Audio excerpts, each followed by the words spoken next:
Hey, what's going on, guys? Why am I echoing? You're echoing through D large. I'm what? D large. Oh, he just bounced. His signal was echoing us. Oh, okay. That explains it. And I guess we'll have to start that over again. And in 3, 2, 1. Hey, guys, what's going on? It is Wednesday, September the 18th, and Wookiee's in the chat. Welcome, Wookiee. And it is episode 100. 100 episodes of Yari. And I'm not alone tonight, as you can hear from that beautiful laugh. I got Mish from the Wrestling Soup. How you going? How you doing, Mish? I'm doing pretty well, man. Had a less than busy day. Usually on Wednesdays I do breakfast soup. Maurice, can you turn off your mic? Okay, sorry about that. Anyways, go ahead, man. Oh, no worries, dude. Yeah, usually on Wednesdays I do breakfast soup, but we're changing the schedule, myself and Don Tony, to Monday afternoons now. And then I just got done recording and a global balding with John Draper, who had 5 pages of questions. It was fucking amazing. Draper's the best. So, and I know you had him on just recently, not too long ago. Yeah, I had him on. I had him on last November. I've been trying to get him on recently, but I thought he was on a month ago. No. Oh no, that was Kevin. My bad. It's like I get the brothers confused sometimes. Okay. Sometimes I don't know if I got Kevin on my show or John or God knows who. Mike, Larry, Paul, all the Scandato clan. It's like I was about to say that. But yeah, we had Kevin on last week. We had Kevin and Julian, which that was a lot of fun. Oh, Julian's a fucking man too. Yeah, I was actually supposed to. I was actually going to be on his show today, but it was kind of my fault because I forgot to ask him, "Hey, what time and what day is it?" And then he said, 8 p.m. I went, "Yeah, I got to record." It's usually on Thursdays before our show. I thought they changed their schedule. So usually before us, the Wrestling Court goes live. Then we go, and then after us, it's usually the WNC. Yeah. I guess it's change it back to Wednesday. I don't know. Yeah, because I remember it was always before, literally before your show. But yeah. I would jump in their chat room a little bit, listen to what him and Team Heel are talking about. They usually have some good questions and rebuttals about what's going on in wrestling. It's always fun. Yeah, speaking of WNC, they actually followed me on Twitter. That was cool. Yeah, good guys, man. Johnny Florida, Michael Corbin, Papa Dave. Who else is on there? Old Man Jenkins. Yeah. I actually haven't listened to their show, to be honest. I'll have to give it a listen. There's 12,000 podcasts that I need to listen to. You're telling me. That's yeah, great. Man. So 100 episodes in. Now I guess I know it's supposed to be the other way around, but I gotta ask. After doing 100 episodes, how do you feel now versus when you first started this venture?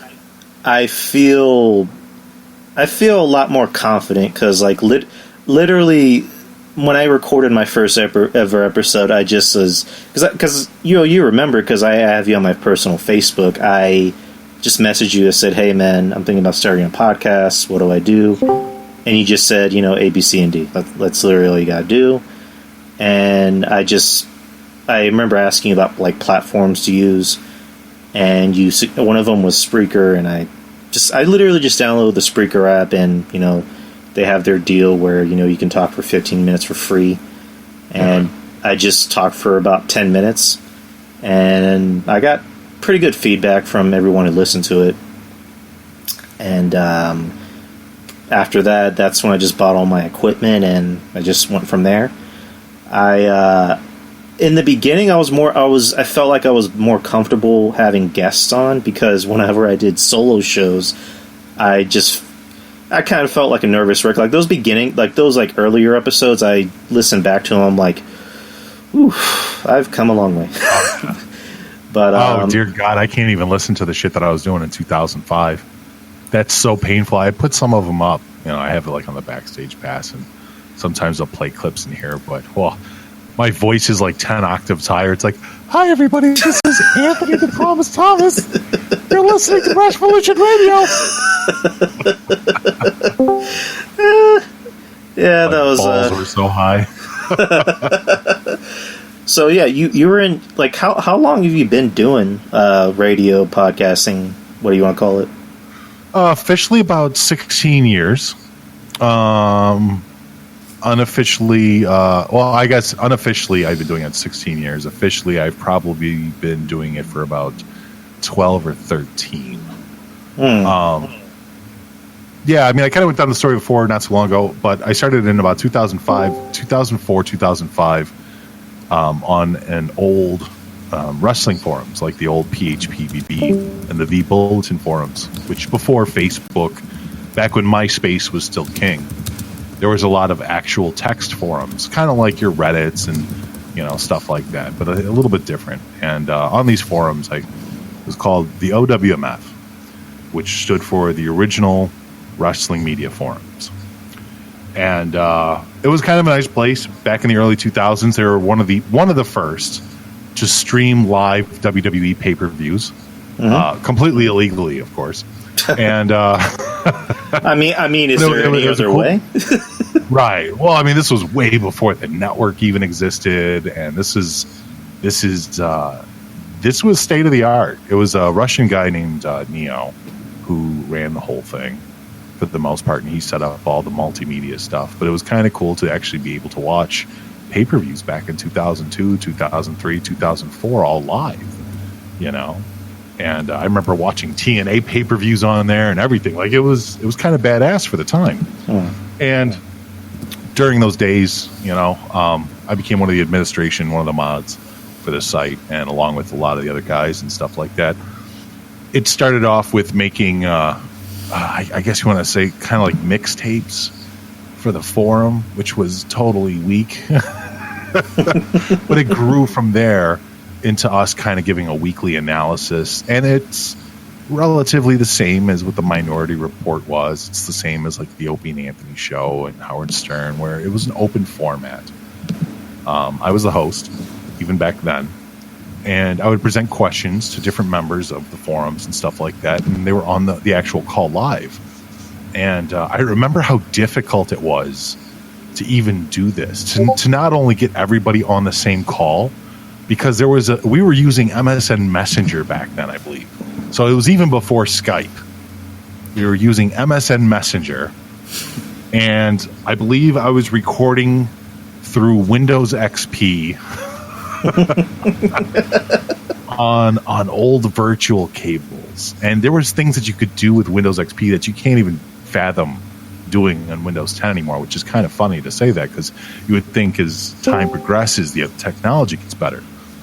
But it didn't. Like, XP was very raw. Like, you could do a lot of stuff with XP. So we were recording it through there. I don't know if you remember Winamp and Icecast and Shoutcast and all that stuff, but we would actually broadcast through Winamp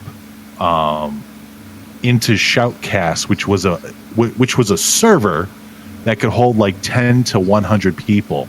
So back in the day, we'd have like 30 or 40 people listening live, which was insane to us. And it just the amount of technology that I had to learn and try and manipulate in order to get this done. But I did it. I mean, before the word podcast was a household word, we were doing online radio. We were doing podcasting, Revolution Radio was a horrible show. I mean, I love all those boys to death, but, we didn't know what the fuck we were doing. We just wanted to talk about wrestling. And I think that's, one of the most important things, even about doing podcasts today, is to be passionate about what you're talking about. And from there, obviously, time grew, and we went on to Blog Talk Radio for a minute, and then we were part of DTKC, because a lot of people remember my earliest appearances in their world as being the guy who would make commercials for the Minority Report. And I did like the Godzilla commercials. I did the "Oh No You Didn't" commercials, where just horrible things like Lisa singing "I Want to Fuck You Like an Animal." Lisa Miss Destiny, as most people know, and Kevin's ears bleeding from it. It was amazing. But I worked with production with DT. I helped design the original site because DT had his site back then, but I was evolving in a different way, and I introduced him to Joomla. And we had Joomla sites up, which Joomla is now completely just gone. Like I'm sure somebody still uses it, but I don't know who. But yeah, I helped design the new sites, and then DT kind of entrusted me over the years to make more and more intros and commercials and stuff like that. And around 2010, I had the idea of bringing back a podcast underneath the initial idea that it was supposed to be a fan cast. And it was supposed to be kind of like an after party to the Don, Tony, and Kevin Castle show, but we didn't want to have it on Monday nights right after them, because it's like we would start at 1 a.m, and that would have been insane. I think the first days that we started were on Saturdays, and then we moved to like Wednesdays at one point, and then we moved to Thursdays. And Thursdays we've kind of been sitting there for at least a good 6 years now. So like, how did you and Joey exactly meet? Completely fucking happenstance. When Wrestling Soup first started, it's kind of interesting because there seems to be this idea floating around now too about how to do these new shows. But when Wrestling Soup first started, it was just myself and whoever my floating chair was. And my floating chair was, initially it was Andrew Carluck. Andrew Carluck was the guy that I relied on. He still does Falls Count Radio. He's been doing podcasting now for at least 12, 13 years himself. He's been around forever. And we also had on different podcast hosts, like AJ Maggot ran a variant of the Bloke Show back then. He would interview a lot of Australian talent. So a lot of wrestling talent out of Australia and fucking death metal bands. That's what AJ Maggot did, and we would have him on. I had just a complete class of different people, come on. But then one day, Joey hit me up out of the blue on the DTKC show. And he's like, "Oh, I'd love to come on your show sometime." And I'm like, "Oh, okay, cool. No problem. What do you do?" And then he gave me a little background into him, working with BTW Pro. And then he gave me a little background into his television career and stuff like that. Because not a lot of people remember that, Joey used to be the commentator for the TV broadcast for BTW Pro for local, And so me and him started talking from that. And we got into this conversation. It was me, him, and Andrew Carluck. And I think we were just on Skype. And we ended up talking for 8 hours, 9 hours straight. No fucking break. It was crazy. It's been a while since I had long conversations like this with anyone. Not because I don't want to have long conversations, just because people get tired or, topics change or whatever. You run out of things to say. But with Joey, it really was a weird kismet moment. I could talk to this guy for hours. I could pull things out of his brain for hours, and the guy just had so much more to give, and it was amazing. And so we started doing a show probably about 2 months in, maybe about a month and a half, 2 months in to Wrestling Soup. And he just took off. People fucking absolutely loved and adored him. And I'm like, geez, you're the guy. And he officially became the co-host of the show. To be fair, we're both co-hosts. I never wanted to seem like, I'm the host and he's the co-host. I'm not like that. But no, he was fantastic, and he's still fantastic to this day. It's amazing. So, I remember when I first started listening. When I first started listening to Wrestling Soup, it was mainly through clips, and it was on YouTube, on Epic Sports, when before YouTube decided to just fuck everybody, and it was I think it was in I don't know. I'm trying to think of an exact year, 2015 or something, or 2014. Okay. And I just remember, because I used to listen to DTKC first. Sure. But I would mainly listen to the clips because I didn't really know where to find full episodes of the show. So I would listen to the clips, and I would just hear Kevin talk, I'd hear DT talk, and all of a sudden I would just hear some guy with a Bostonian accent talk. I'm like, who the fuck is this guy? Not in a bad way, but right. Kevin would be saying something, DT would say something, and Joe would just come in and just pretty much say, yeah, that guy's a fucking dick. Fuck, like fuck him. And I just remember like thinking like, who is this guy? And we did a lot of that. I was actually really proud of that. A lot of people don't give DT his credit, but when it came to believing in someone, he genuinely believed in us to the point where he actually put our show on his feed for at least about a good 6 months there to make sure that people found out about Wrestling Soup. And then the one thing that happened, which doesn't seem to happen very much to other people in other shows, was that not only did he put us on this feed, but we would switch co-hosts sometimes. We'd have Kevin on the show, we'd have DT on the show, Joey would be on the show. There was even a few episodes in the early days where DT and Kev were like, we just want to take the night off. You guys can handle it? And me and Joey would just take over Monday night. And it was fun, and we don't do it as much as we used to. But yeah, back then it was fucking sky was the limit, man. Because like the first ever episode was DT was on it, correct? On our show? Yes, sir. No. Really? The very first Wrestling Soup episode was me and Andrew Carluck, and I think we might have had Horseman, maybe somebody else on the line too. And it was very short. I think it was about 45 minutes at most. And we were just covering some basic topics. If anything, the first episodes of Wrestling Soup were me just trying to get reacclimated with hosting duties, getting reacclimated with running the show and editing. And because even back then, it's really difficult to say, but it was so much harder to do a live show back then than it is today.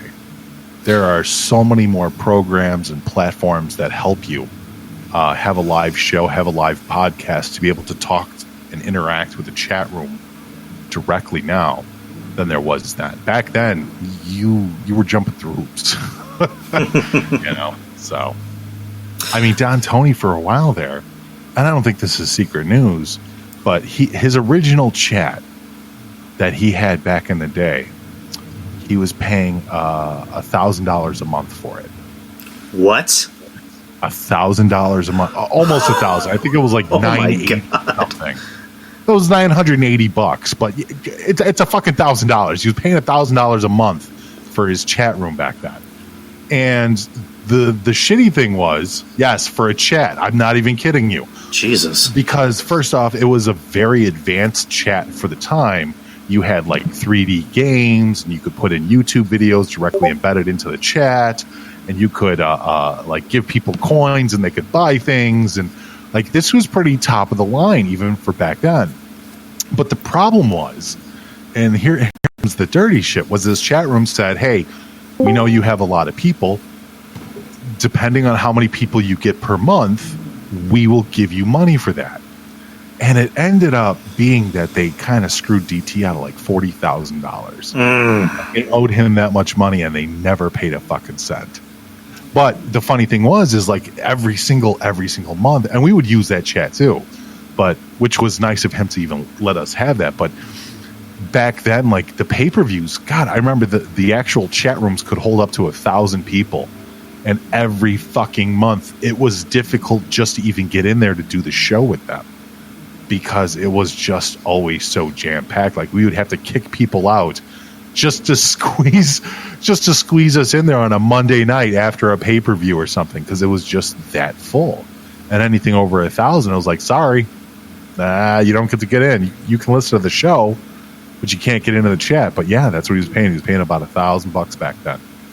Jesus Christ! Like I don't know. I couldn't imagine having to pay that much. I couldn't imagine having to pay $1,000 for pretty much anything.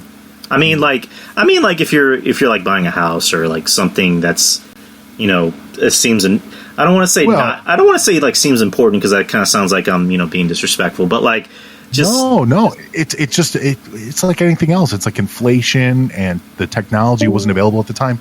He was paying for the Shoutcast streams back in the day. When you were paying for Shoutcast, he would pay for a professional server, basically a virtual server back then.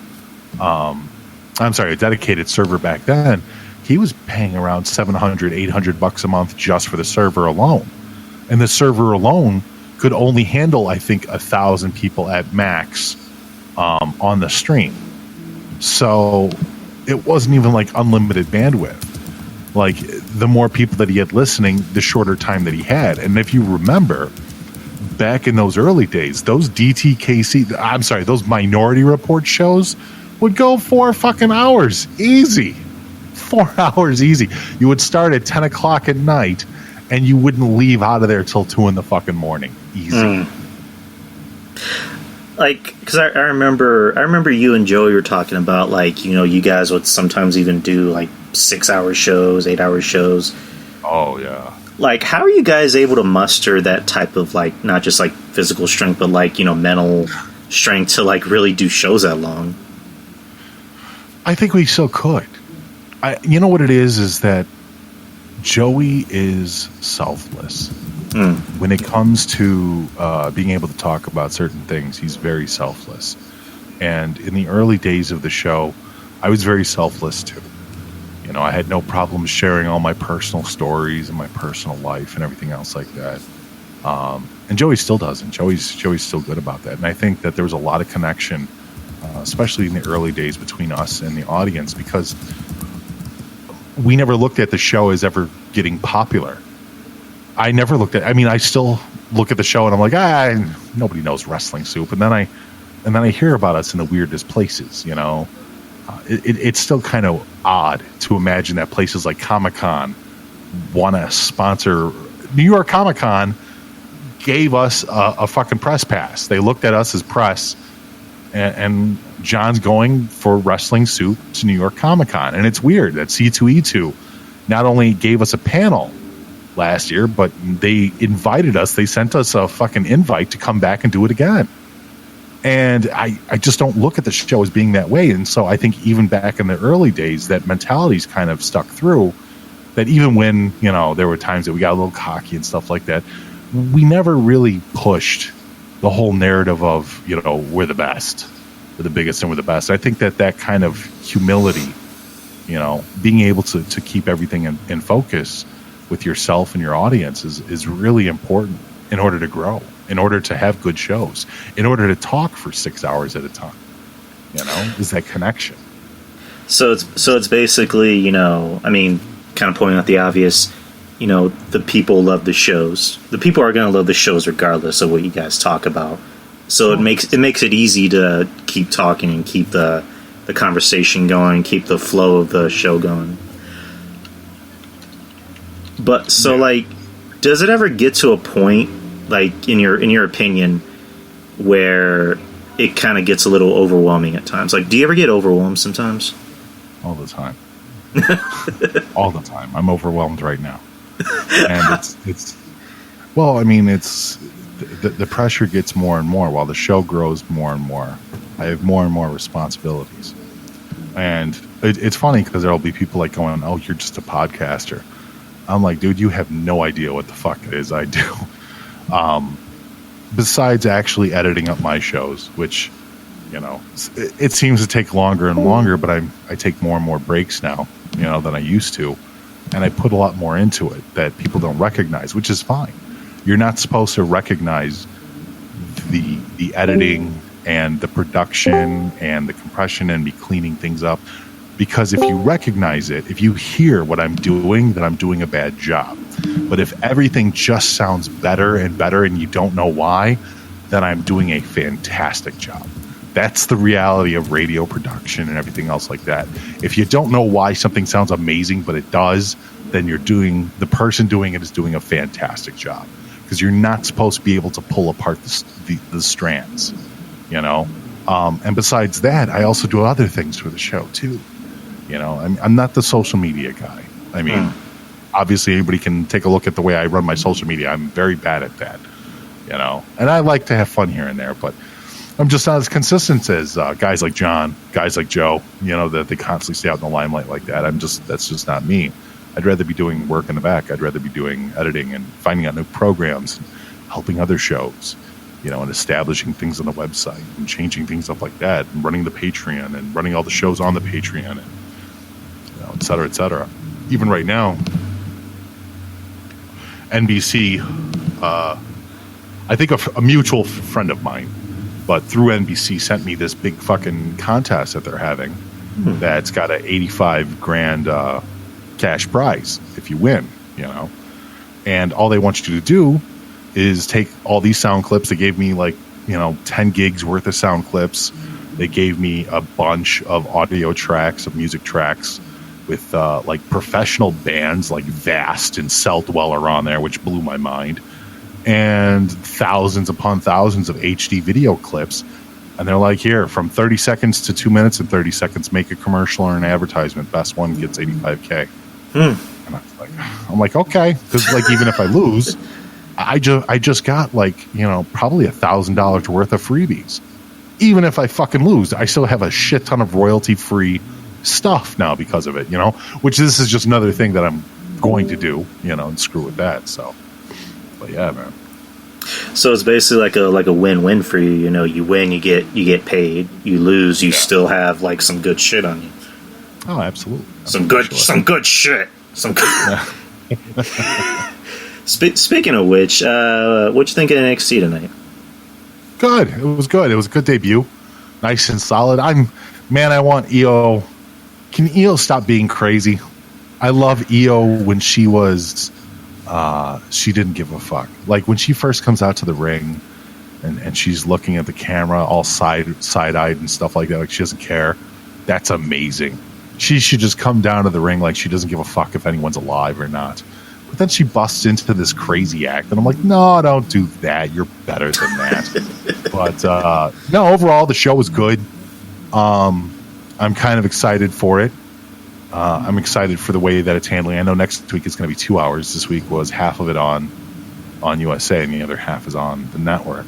But Velveteen Dream losing was, I hate to spoil it for people, but I guess that was kind of expected. So we'll see what happens from there.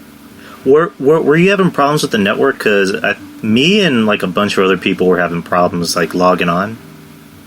Not with the network. I was having problems with my Xfinity stream. Because I can watch USA just regular on my TV, but usually the woman's out in the other room watching TV because that's what she does. So I'll watch it on my computer. And I was having just problems connecting at some points tonight, but I got most of it through. So yeah, because going back to what you said about Io, doing the whole, I'm crazy, I'm gonna run to the ring and blah blah blah. I kind of understand that because I just think of Nikki Cross. Because I love Nikki Cross. I think she's amazing. But this whole, I'm going to run to the ring and act all nuts. And it works for her. But at the same time, it can be kind of hokey. Especially... Well, it made more sense when she was with Eric Young and all those guys. Then it made sense. Now it doesn't really make sense. Yeah, because she's acting like the crazy girl on TV, and then you see her on Instagram. Thank you to such and such modeling agency for putting me in their magazine. Blah blah blah. It's I don't know, but again, I love Nikki Cross, but I think she kind of needs to maybe dial it down a little bit. Yeah, you know what I mean. But yeah, Io, I love her. I agree with you. She needs to be this fucking nutty, well, not nutty, but this really dark, better than you. She has the look of a girl who thinks she's better than you. Oh and yes. It's focus on that instead of her being crazy foreigner chick. Because even though she doesn't do a lot of talking, she doesn't need to. She just needs to look at you like you're a piece of garbage, and that's amazing for a heel. To be able to do that and say that with your eyes is amazing, especially for a foreign heel too. But hopefully down the road they'll notice that and they'll dial her back a little bit. But less is more sometimes. So what'd you think of Candice LeRae winning? Boo. Boo. Yeah, that was me. Because again, I like Candice LeRae, but I put on Twitter, I think Io Shirai is not just the best, women's wrestler in NXT. I think she's possibly even the best woman in the whole company. Yeah, that's right now, I don't know if I could say that, but I would definitely say that if I'm going to have a fantasy match, she's definitely in there. You know, I still have a lot of love for Charlotte. Becky is an anomaly to me, you know, because I know that Becky is worth more, but she's doing less. So I don't know. NXT UK, by far, in my opinion, has the strongest women's division. Rhea Ripley, Killer Kelly, Jazzy Gilbert, you know, even Piper Niven. These are strong fucking females that, if they ever get the call up to the main roster, will really change the game. I have yet to even watch an episode of NXT UK. Not bad, dude. You should. I mean, if you like the women's side of it, even if you like In Memoriam, I don't know if you're a Walter guy or nothing like that, but even In Memoriam is kind of a badass little throwback too. You mean Rey Mysterio's son? Dominique, Dad, you can't retire because I want to tell my children that I got to tag with Rey Mysterio. You can't, Dad. He had a great match with Cesaro the other day. I was pretty impressed by that. Again, I mean, people were actually cheering for Rey. When was the last time you saw that shit? Well, I mean, I think it's...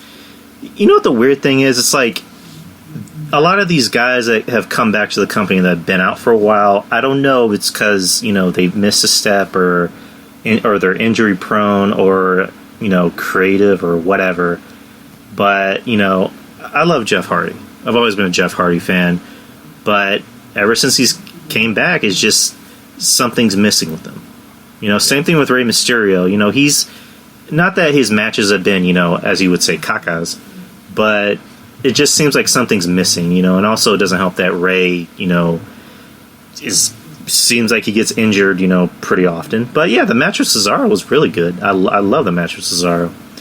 And the people still love Rey. And the people still love Rey. It's not that they don't. It's not that they don't love Rey. It's just hasn't been in the best. I guess in the best of Rey creative is at the terms. Point of his career that he needs somebody to help carry his match. Yes, like Rey's carried so many people's matches over the years that it's ridiculous when Rey gets into a match with somebody that won't carry the match for him. And Cesaro's one of those professionals that anybody can work with him because he's so selfless, you know. Yeah, it also helps that he's built like a brick shithouse, and he can also, you know, work like a cruiserweight in some aspects. He's a guy that, you know, he's already reached his glass ceiling. Sure. You know, and I love Cesaro. It pains me to say it, but you know, he's not going to be a world champion anytime soon, or anytime at all. At best, you know, Intercontinental Champion, U.S. Champion. I personally wouldn't mind seeing Cesaro in NXT.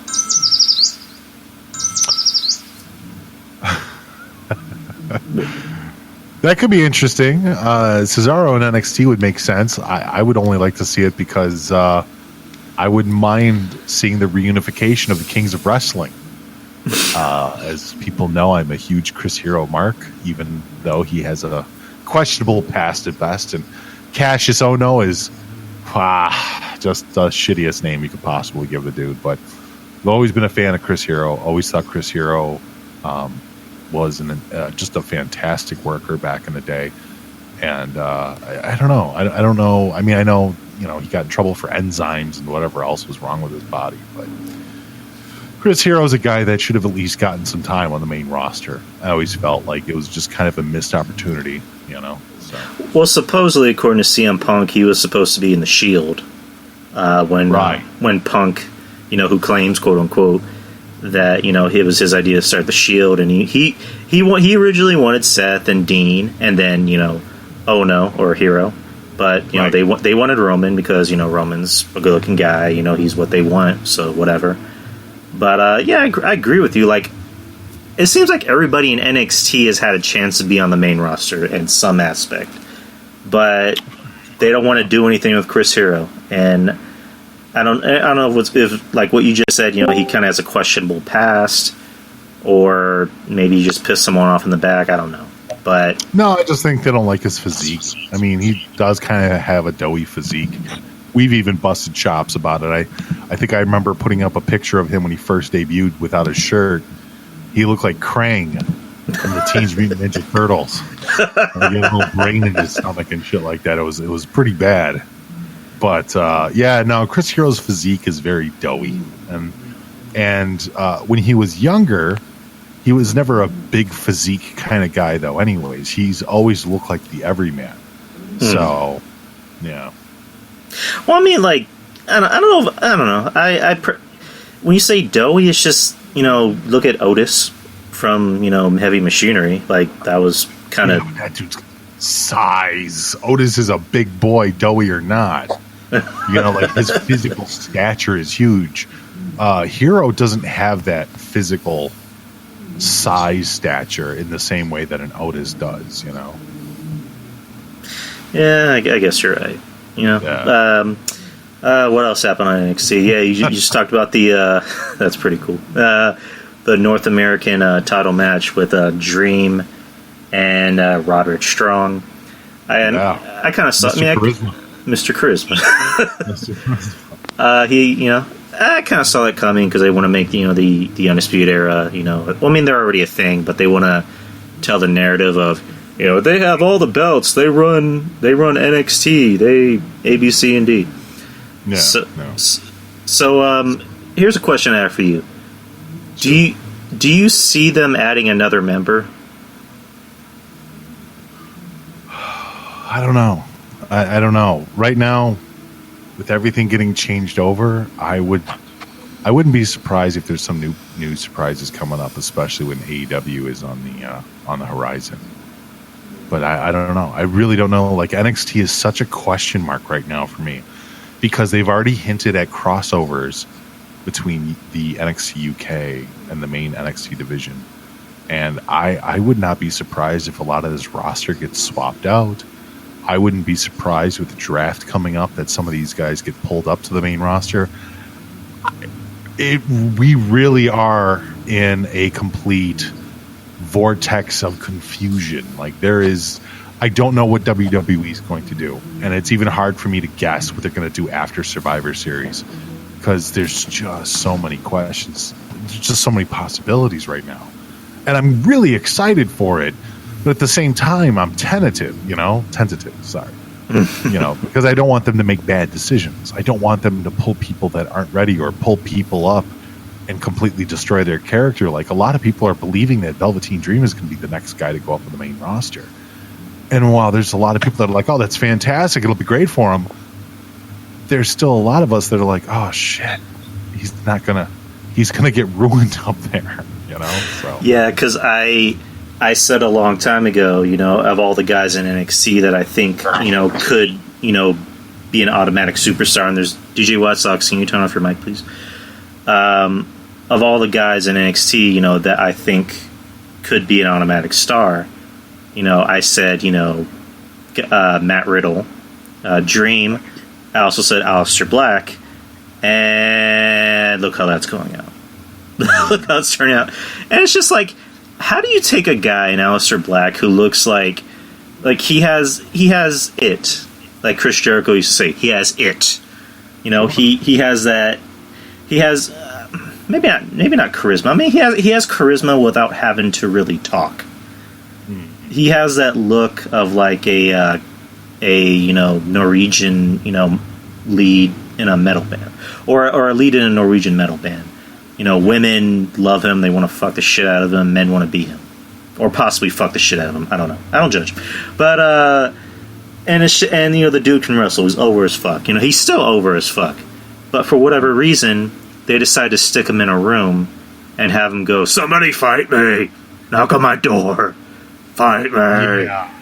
And it's just like, how do you fuck that up? I don't know.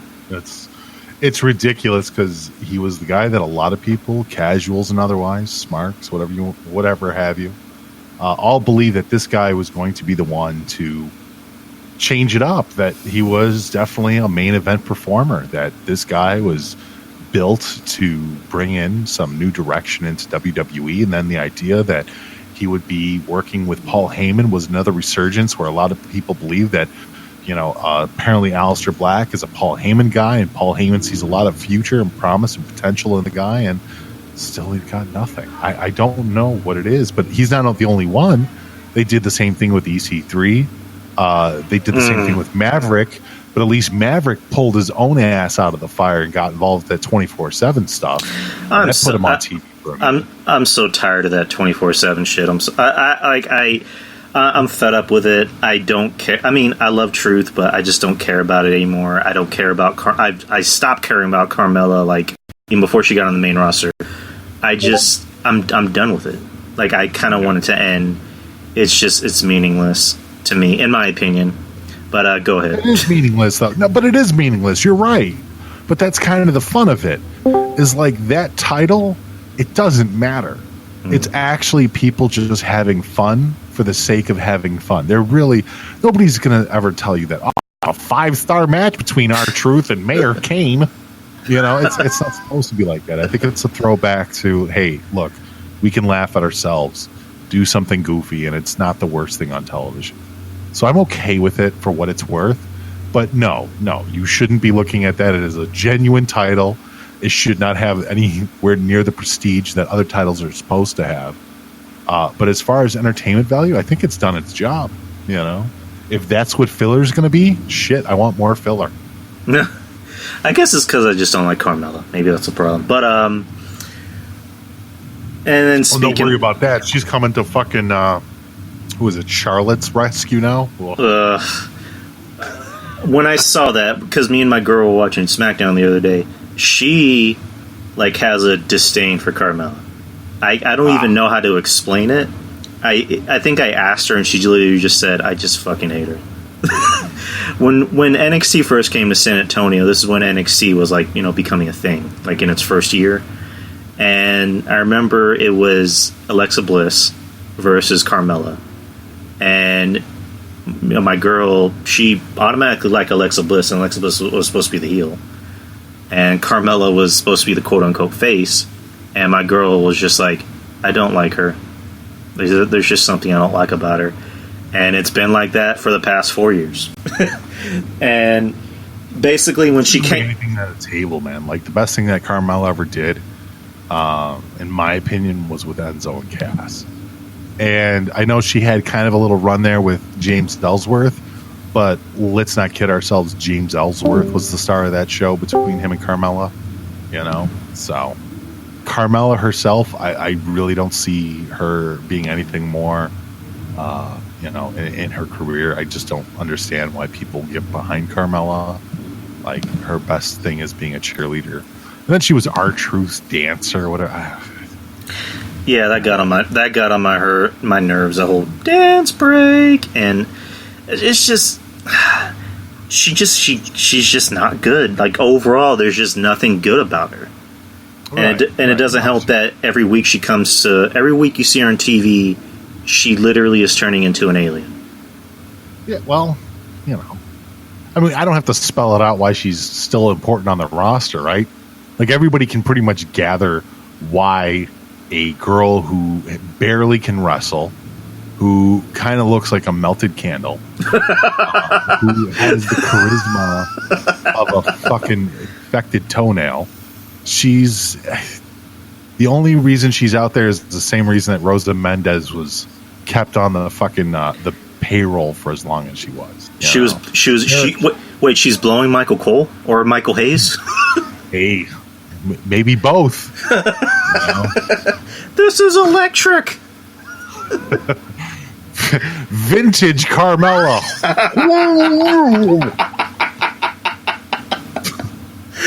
Oh man, that was good.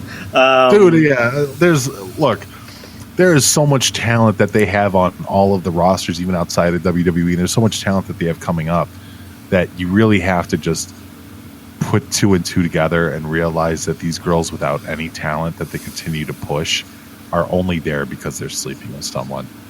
And the reality is WWE is fucking Caligula. There's just sex everywhere, you know. A lot of it in-house. This is not news. This is something that's been reported over the years by many different people, you know. I mean, even the way that Daniel Bryan and Brie met was through Caligula-esque antics. That's what I'm saying. Like, it shouldn't be any surprise to people that everybody's fucking everybody in that company. You know, I mean, even when Joey was talking about it a couple weeks ago, he's like, well, you do realize the whole reason that Rusev was depushed was because somebody wanted Lana.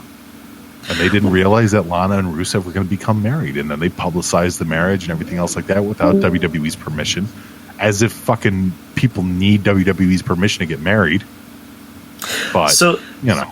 Do you think this is a Vince McMahon thing, or do you think somebody is going up to him and saying, I don't like this guy, depush him? No, it's not a Vince. It's not a Vince thing. I'd be surprised if Vince even gets fucking wood anymore. Come on. It's definitely the other people. It's the other people working in the company being petty. Kevin Dunn? Who knows, man? I'm just saying. I couldn't say because there's no actual definitive, information on who's sleeping with who. Like even tonight, while we were watching NXT, me and a bunch of the guys in the soup chat room, we were looking up Mandy Rose stuff. There's Wikipedia saying that Mandy Rose is 29, but Amanda Saraceno, or whatever the hell her last name is actually 35 years old. And there's pictures of her with her 2 kids. And What? She has her kids on Total Diva. Right. And then there's Wikipedia saying, no, she's not engaged. She's not married. She's nothing. And then there's another site saying that, well, the whole reason she's not engaged anymore is because Mike something Buki or Gucci or something like that left her for another woman, and he's like some big New York entrepreneur chef or something like that, And it's just this crazy winding road of misinformation all the way around Mandy Rose. So on one hand, Mandy Rose is a 35-year-old mother of 2 that lost her fiance to another woman, whereas in Wikipedia and stuff like that, she's dating Sabatelli or whatever. She's dating that other Italian wrestler, and she's 29 years old, and she doesn't have any kids. So I don't know, man. Did you happen to see her Maxim spread? I saw the small clips of it. Yes, she's a gorgeous woman. She really is. Like she almost doesn't seem real. Right. She seems like one of those women that, and from all accounts and purposes, I've heard she's actually pretty chill, and she's pretty cool in real life. But she's one of those women that she looks so beautiful that it's almost uncomfortable. It makes you uncomfortable. It wasn't that long ago that we had Eva Marie. But Mandy, I think Mandy seems like she'd be a lot more chill and a lot more relaxed to be around than Eva Marie. Yeah. With Eva Marie, she not to say that Mandy, isn't plastic in some ways, but like Eva was like plastic up the wazoo. You know what I mean? Right. Oh yeah, no, she totally was. She was plastic, mind, body, and soul. But I think that the idea of Mandy Rose being a better version of Eva Marie is absolutely a reality. I think that the girl is just as beautiful as Eva Marie was, without the attitude, without the the hang-ups. And I think that I think in some scenarios they're not pushing her the way that they wanted to push Eva Marie, and I think that's kind of unfortunate. But I think absolutely this girl has a lot more to offer than Eva Marie does. And there's even rumors. I think Kevin Castle was telling me that there's even rumors that Eva Marie might be coming back. So, yeah. I sure as shit hope not, but you never know. Yeah, true. Is somebody's mic on? Lace up Kia. Oh shit! No worries, dude. Yeah, just if you can, please turn off your mic. Or I can just turn it off for you. It's fine. Yeah, you can always mute it. Okay, there we go. But yeah, I mean, they brought back Bobby Lashley, so I'm pretty sure they'll bring her back in some shape or form. But yeah, going back to NXT. Speaking of Bobby Lashley, how surprised were you to see fucking Leo Rush? Not very surprised. I mean, he's still a major part of the company. He's somebody that they believe in. And he's got good charisma, even though the guy's kind of a shitbag. The reality is Leo Rush can definitely talk, So that's a bonus, I think. I think that's something that they need more of. I think one of the weaknesses that WWE has had over the last year, specifically one of the biggest challenges that they've had over the year, is not having talent that can talk, that can improv, that can roll with the punches. everything feels so heavily scripted now. Even Kofi's big run feels so heavily scripted that it's like it's not even the same guy that people fell in love with. And so if they can manipulate or at least help Lio Rush grow into a more charismatic character that's beneficial to himself and to the company, then shit, by all means, use that ability that he has, you know? I was very surprised because, you know, he was on that podcast or somebody's podcast a while back where he pretty much just said, you know, he kind of felt like, you know, he thought it was kind of racist that people asked him to, like, you know, hold somebody's bags or push their bags or whatever. But, I mean, I'm glad. All wrestlers, dude, that's such a stupid statement because that's just a thing in the wrestling industry, is that the younger guys take the older guys' bags. It's not a race thing. Doesn't matter if he was black or Hindu or Japanese or what. It just doesn't matter. Younger guys carry the older guy's bag. That's just a sign of respect is all it is. That's all it is. There's weird, I mean, this isn't news. People all know this. There's little hang-ups in wrestling. I'm sure Joey can go into it 1,000-fold. I mean, even the way you shake hands with somebody has to be done a special way. You know, you shake hands softly to a point just to let the other person know, you know, I guess it's a symbol of how you work. You work light, you work soft, you work delicate. Or as, you know, other people would just shake the hand really hard and then they'll look at you like an asshole. You know, it's the way that you carry yourself. You're supposed to introduce yourself to every single person in the locker room if you're the new guy. You know, it's just, these are rules that have been set in place for 100 fucking years. You know, so for him to come around and go, that's racist, that's stupid. That's what that is. Yeah, just again, that's why I said I was surprised that they decided to keep him, because I honestly thought he left. Yeah. But I mean, I guess it kind of was like a Sasha Banks situation where, you know, I'll retract that statement because it's already been brought to, you know, the light that, you know, what happened or what really happened to her.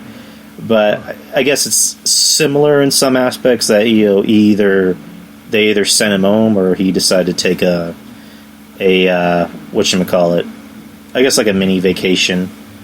But, you know, it was good to see him back. Him and Oni, Lower Ken, you know, they had a pretty good match. The crowd seemed like they were pretty hot for it. Yeah. So, what's your whole view on them having the cruiserweights on the show? Anything to get those guys more exposure. I'll be honest, you know, watching the cruiserweights is one of the most difficult things that I do, and I rarely do it. I don't really care about the cruiserweight division as much as I should. I did in the beginning. I think I was one of those bigger fans for it, you know, back when obviously Pac was on there or Neville was on there, and back with Aries and everybody else. I had a lot more faith in it, even with TJ Perkins, you know. Like, I had more faith in what they were doing with it with Brian Kendrick and stuff. And at some point along the way, it just really faded into nothingness. Like, I don't know if it's because the storylines meant less or because the matchups meant less, but 205 Live is not as important as when it first started. And even talking about it now is difficult because I don't pay attention to it as much. The storylines just aren't there. The athleticism is there. I mean, some of those guys are very talented. It's just, they just don't keep my attention. It's not for me. You know? Do you think that's why they added that second hour in NXT to include them? Oh, absolutely. Absolutely. I'm pretty sure that nobody wants to pull the plug on 205 Live because right now it seems like WWE is really against the idea of firing anyone. But if they pulled the plug on 205 Live because it's not drawing in any kind of attendance or viewership at home or anything like that, there would be a lot of people that they'd have to fire, you know? Yeah, I agree with you. I mean, I would not want anyone to lose their job. Sure. Like, at all, except for Paige. But that's a different story. But with the 205 Live guys, you know, I was always under the impression that they would be on just one show and not their own show. Kind of like in the old days when the cruiserweights were primarily just on SmackDown. You know what I mean? So I'm glad they're on NXT. You know, it's interesting matchups. You know, the have the NXT champion versus the Cruiserweight champion. You know, you can just have one of those one-off matches. I kind of agree with you where when 205 Live first started, it seemed like it was going to be something, you know, big, or maybe as big as it was before, maybe even bigger. But I think it was a combination of everything you said, and also the fact that guys like Neville were gone, and then you had Enzo, who, you know, for a while, you know, he was making, you know, 205 Live mean something. Like, he was closing out Raws for, I think, like 2 or 3 nights in a row, or 2 or 3 weeks in a row. And I think it was John Draper actually said he thinks when Enzo ended up getting fired from the company, that was not only the decline of 205 Live, it seemed like it was almost the decline of, you know, Monday Night Raw in general. Yeah, he's not wrong. I mean, fucking Enzo getting shit canned is still by far one of the loudest things I've been bitching about for years, or not years, but a year plus at least. I was completely adamant against it from day one. His suspension was bullshit. His firing was bullshit.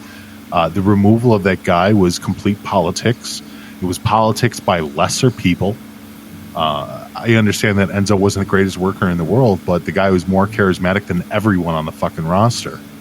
You know, dare say, I would say he was even more charismatic than John Cena at this point. You know, I really believed in Enzo. Thought that he had a great gimmick, a great character, even when he went over to 205 Live and he started rebuilding himself as kind of like this leader among other men. It fucking worked. The guy can just turn chicken shit into chicken salad no matter what he does. And the fact that he's not even hired in the company now, after everything's been disproven, after Gucci Witch turned out to be a fucking Instagram whore that used Me Too in order to further some bullshit agenda that she had where she wanted to make money off of the back of Enzo's career. You know, it just goes to prove that WWE is a spiteful company sometimes, and they don't fucking do the right thing. So, you know. Yeah, just... that's one thing I'm never going to understand. I get passionate about it because it's bullshit. I'm sorry. Yeah. No, dude. No, dude, I'm on your side. Like, I was never the biggest Enzo fan, but, you know, the dude, I guess the only thing he did wrong was just not tell you know, and actually, you know what? It's not even something wrong. Why is it his job? No. He didn't even know about the lawsuit. No. I was retracting my statement. I was just thinking about it. I'm like, you know what? Come to think of it, he didn't really do anything wrong. I mean, yeah, he fucked a crazy chick, but that's about it. He shouldn't have had to tell WWE, hey, I fucked some crazy broad in Arizona or wherever. Just letting you guys know. Okay. Right. We don't need to know about that, Enzo. But right. Like, what are you supposed to do? Tell WWE every time you fuck somebody that's not part of the company? Like, you know, like, is that going to be a new thing? You know, we want you guys to let us know who you fuck. Right. We want all that good shit. All that good shit. So, but yeah, like, you know, again, I'm actually starting to get pissed off thinking about it too. Like, you know, Enzo shouldn't have even been suspended. I mean, the most WWE should have done was been like, hey, we just heard about this A, B, C, and D. That should have been the end of the conversation. Right. Yeah. And not suspend him, not fire him, not do anything to him. But, you know, with this whole Me Too thing, that, you know, when the whole Me Too thing got brought to the light in, like, what was it, like a year and a half ago? 2 years? Yeah. It just really took over. And it seemed like they were almost kind of like taking over how, you know, companies should treat their employees. Like, you know, oh, I heard a rumor about such and such. You should fire him or suspend him because we heard that he supposedly did this. Man. All you have to do is accuse somebody of something, and they lose their job. Now they don't have to have any proof. They don't have to have any kind of you know, support to back it up. They just have to say it. If you went online right now and you said, you know, I hate to bring this to the light, but as a black man, Roman Reigns said some racial epithets to me. You don't have to be a black dude. You could just say, Roman Reigns called me the N-word. You know, I was trying to get his attention so he could sign something for me, and he turned around and he called me the N-word. And people would bite onto that. And as long as you pushed an agenda with that a political agenda, Roman Reigns could get taken off of TV, let alone he might even be fired for something like that. You know what I mean? That's how disgusting this fucking social media presence has become. You know? It's kind of like when you were on the show the last time and we talked about the Liam Neeson thing, where, you know, if anyone doesn't know about it, you know, this is like last year, not even last year, but like Liam Neeson, you know, was promoting a movie and he talked about a situation when he was younger where he said a friend of his got raped and the friend told him it was a black person, and he said, you know, I was so filled with rage that I was ready to beat up any black person I saw. You know, just paraphrasing. And then he, you know, backed his statements up by pretty much saying, you know, I was so filled with rage and I was just ready to kill anyone or hurt anyone that it scared the shit out of me. And yeah, I mean, Antox, I agree with you. You know, maybe calling him a black bastard wasn't the right choice of words, but, you know, kind of like, you know, you said, Mish, you know, as a not just as a man, but as a human being, you know, when you're filled with so much rage and emotion, you're not always going to think logically. You know, at the same time, you're also going to want to do and say something that's going to hurt that person the worst. Yeah. Especially when they went after someone that you care about. So, I got to ask you, it's been 100 episodes. Been 100 episodes, Drew. You should be going down memory lane. You should be talking about some of your fantastic moments on the show. You should be reminiscing a little bit on your trip here and reminiscing about the next 100 episodes that you're going to do, man. What are your plans for the next 100? I guess just get there. You know, when I get there, I'll tell you about it. I'll let you know about it. Well, do you plan on doing video at some point? Do you plan on changing platforms? Do you plan on doing something different? Or I know for certain I'm going to get a new mic. I was thinking about getting that mic that you were telling me about, that AT2020. Definitely get a mixer. Definitely get that recorder, that Behringer, whatever the hell it's called. Oh, no, that's my mixer. I use a Behringer. I use a Mackie. As far as a recording device, I have a hardware recorder, which is my Tascam DR05. Yeah. And also, you know, and let's reminisce a little bit. So yeah, I talked about the first episode. For the longest time, I always kind of relied on, you know, having guests on the show because I felt more comfortable. I was not very good in solo shows. Like, I kind of felt like a nervous wreck doing a solo show. After a while, it was kind of one of those things where I was kind of forced to do solo shows, you know, because, and I don't really know if anyone knows about this, but I'll kind of put it out there. My ex-co-host, you know, me and him haven't talked since February. And he kind of officially cut ties with me, you know, last October. For anyone that doesn't know about it, his name is Devin, and he was my co-host for the longest time. He actually has his own, you know, podcast on YouTube. Basically, what happened is, and anytime I talk about it, anytime I talk about it, it kind of hurts, and it's also kind of stupid. Like on Facebook, you know, anyone that has a Facebook, there's always that thing that pops up every day saying, you know, did you know 5 years ago you want to go get a Coke Zero? Yeah, I hate those. People always tag me that shit, and I'm like, yeah, dude, that's awesome. I don't remember this post. Oh my! Do you ever like look at old posts from like 9 years ago and just cringe? No, I could barely keep up with posts today. Jesus. Oh my god. Anyways, but like, I found a post from like 4 or 5 years ago. Yeah. And it was literally a post that said Harry Potter sucks. Uh-huh. So I shared it, and I admit I kind of like to fuck with people because I have people on my friends list, you know, that I like to mess with or whatever. You know, it's kind of a dick thing to do, but you know, it's just me. And afterwards, I'll even say, "Hey, I'm sorry, I'm just messing with you."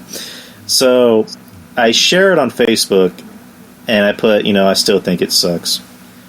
And, you know, I had a couple people reply. I had Devin reply. He didn't really get mad. He was more just like, okay, why do you think it sucks? Like, be honest. And I just replied to him. I put, you know, it's just not, I'm just messing with you. It's just not for me, blah, blah, blah. And we laughed about it. And then his friend, like one of his friends, decides to write an entire like page, like take up the whole page and write, "Oh yeah, well, blah blah," like, and I don't even remember what it was about. I literally just maybe looked at it for a second and went, "Are you like, dude? It's a joke. Chill out." And I've been having trouble with this guy before because he, like, I would post something and he would always like comment on it, but he would comment on it in a way to kind of piss me off. Like if he had an opinion about something, he would just go, "Well, why don't you like it?" And it's just like, "Well, because A, B, C, and D." Or I would just say, "Because I just don't like it." That's just it. And he was one of those people that's just like, "Well, I need a better answer than that," pretty much. I need a better answer. Yeah, that dude's just a piece of shit, then. Look, you explain things to the best of your knowledge. That's what you do. That's the mark of a good podcaster. That's the mark of a good conversationalist. You know, as far as doing solo shows and stuff like that, I've never been a heavy solo show guy, other than doing like the Mass with Mishes back in the day, or like the music show. You know, I'm not too much of a solo guy, you know. Yeah. Guys like Joe, guys like John, guys like DT, even Kevin Castle, these guys can all just talk away. They're just nonstop in the ability to talk. But the one thing that I've always found myself to have a strength in is to be able to keep a conversation going through questioning, through asking interesting questions, through kind of just narrating along, peppering in news and information. Like, that's my whole get. So, yeah, solo shows are difficult. They're difficult because I don't think that there's a lot of people that understand that it's not just you talking to the fucking voices in your head, but you have to actually be entertaining and have a point and go in a direction in order to almost narrate, you know, your thoughts and narrate the information that you see, so that the people listening at home or the people listening live can play catch up and understand what you're saying, and you have to articulate your thoughts to the point where they're questioning them, either good or bad. It doesn't matter. As long as they're questioning you, you're doing your job right. You know, you're doing the job of being entertaining. You know, not everybody has to be a comedian. As long as you can bring up points of interest, things to make people think or go, that's an interesting take, or that's different than what I thought, then you're still doing your job. Like Don, Tony, and Kevin and Joe and John, these guys are phenomenal. They're just fucking phenomenal at that. And I think some of us are built for doing solo shows, and some of us aren't, you know? So I think it's all in the strength that you find within yourself, you know, what your strengths are. And obviously training and repetitive, you know, broadcasts and stuff like that, and doing the same thing over and over and over again. You become familiar. You become a little bit more at ease with yourself, and a little more at ease with the way that you describe things to your audience too. So, well, what I started doing a while back was I would actually like take down notes. Like I would, you know, I'd have a journal. I'd have like 5,000 journals in this house, and I would just, you know, put, you know, notes for the show, and I would just write, you know, whatever I was going to talk about on the show, whether it be wrestling related or news related, and I would take down notes, and I would also look up, you know, what the topic is about, and I would put bullet points like it's about this, it's about this, and then just kind of study it. I used to, you know, every now and then I'll still do it, but I'll just pull up, you know, Google Chrome or whatever, and I'll just pull up the topics. But then that kind of gets a little annoying because sometimes there'll be music in the background on the pages, or sometimes, you know, the pages will, you know, stop loading or whatever. So I'll just stick to, you know, writing down my notes, you know, to make it a lot more easier, instead of just me, you know, literally reading off of someone's article. Unless it's like a important news article, you know what I mean?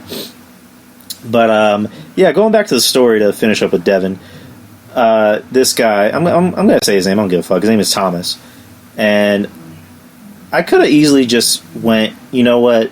You don't like my post? Just unfriend me, unfollow me, or just block me. That's all you gotta do. Right, instead, I decided to just like go off on this guy, like give it to him. And he does the whole, you're getting all butthurt, blah, blah, blah. Like, you know, he's talking shit. And, you know, in the end, he blocks me, you know, good. And after a while, I wasn't hearing from Devin. I'm like, is he seriously pissed off at me? So I remember I wrote him on Facebook. I just said, can we talk? And, we just start talking for a bit. And he pretty much just tells me, I'm tired of you always baiting people and then going off on them. I went, how did I bait somebody? I mean, technically I kind of did, because I just said, I like to fuck with people or whatever. But I brought it up. I'm like, he notoriously likes to mess with people. I even heard, a mutual friend of us say that he'll purposely fuck with people. He'll go online and fuck with people. He'll basically be a troll. So I'm just like, okay, if that's how you're going to be, then whatever. That's all you. I don't got time for people like that. So, basically going back to the solo thing, I would basically write down my notes, and it got to the point where it was actually a lot easier to do a solo show, especially when I had something that was interesting to me. Whether it be, wrestling, or whether it be talking about a movie. At times, I'll do movie reviews on here, which, I'll tell you about that later. It makes it less stressful when you actually have something interesting to talk about. I was on my friend's podcast where we were talking about WrestleMania. His name is Peter. His podcast is called The Peter Position, and great fucking name. Great fucking name. His podcast is mainly he'll talk about politics, but he's also a wrestling fan. Okay. And he originally told me, yeah, let's talk for about 15 minutes about wrestling. I'm like, that's going to be a little difficult, buddy.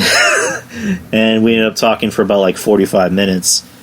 And I told him, yeah, there's no way you can have me on here and not talk about wrestling for at least an hour or close to an hour. Right. So, it's at the same time, it's always fun to have guests on. I try to get guests on as much as I can.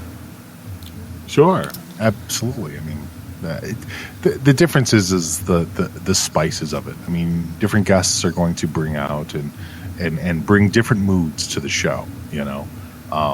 Whether it's just us having John or on to change it up a bit and stuff like that. It doesn't matter. Different guests inspire different conversations. The way that, for example, even the way that me and DT talk are completely different. The conversations I have with DT are completely different than the way the conversations with myself and Joey or myself and John run. They're just completely different overall, just because of what they bring to the table. And that's what you expect from guests. That's what you expect from co-hosts, and that's what you expect from the rotating chair, is that you get a different dynamic from a different mindset of the people that join the show. Yeah, because with Joey, it's always going to be a wrestling show, or obviously the show's called wrestling. Oh my God, no! If Joey had his way, he'd talk about politics and Tom Brady's dick size all fucking day long. I've never met anybody that loves Tom Brady more than Joey Numbers. Holy shit. That fucking guy and his New England Patsies, it's ridiculous. Yeah, you're gonna hate me, but I'm also a Pats fan. That's fine. I said, I deal with one every goddamn week. In my case, I became a Pats fan kind of by default because my girl, she's been a Pats fan for a while. She actually was a Pats fan when they had Drew Bledsoe. Oh, Jesus. Okay. So it's weird because she's lived in San Antonio her whole life, but yet she has some type of obsession with all things Massachusetts related. You know what I mean? She loves New Kids on the Block. She still loves it. Oh dear. Yeah. Yeah. New Year's Eve, I'm trying to play Destiny, and she has New Kids on the Block on shuffle, and the whole time she's dancing and singing. I'm thinking, boy. She loves the Celtics. She loves the Pats. So I recently became a football fan maybe 4 or 5 years ago. So I became a Pats fan by default. Yeah, going back to the shows, with you and John, it's always more of a how do I say this without sounding like an ass? Kind of like a nerd show. You guys are talk about the movies. You guys talk about comic books, and which I love because I'm a huge nerd. Anyone that knows me knows I'm a huge nerd. Yeah. So, it like anytime you guys talk about comics, I'm always just sitting there, taking notes. Like, what do I need to read? Like, I haven't heard of these titles. I need to read these. You guys are what kind of made me have to read House of M. Oh, okay, cool. And with me, like, when I read, like, when I was a kid, I used to be able to just, like, start a book and then get to, like, the middle and then finish the rest of it the next day. As I grew, I got lazy, reading because, I guess my attention span, got, is no more. But, with House of M, that automatically caught my interest from beginning to end. Like, I got to the point where I couldn't even stop. It's such a good fucking book. Oh yeah, for sure, man.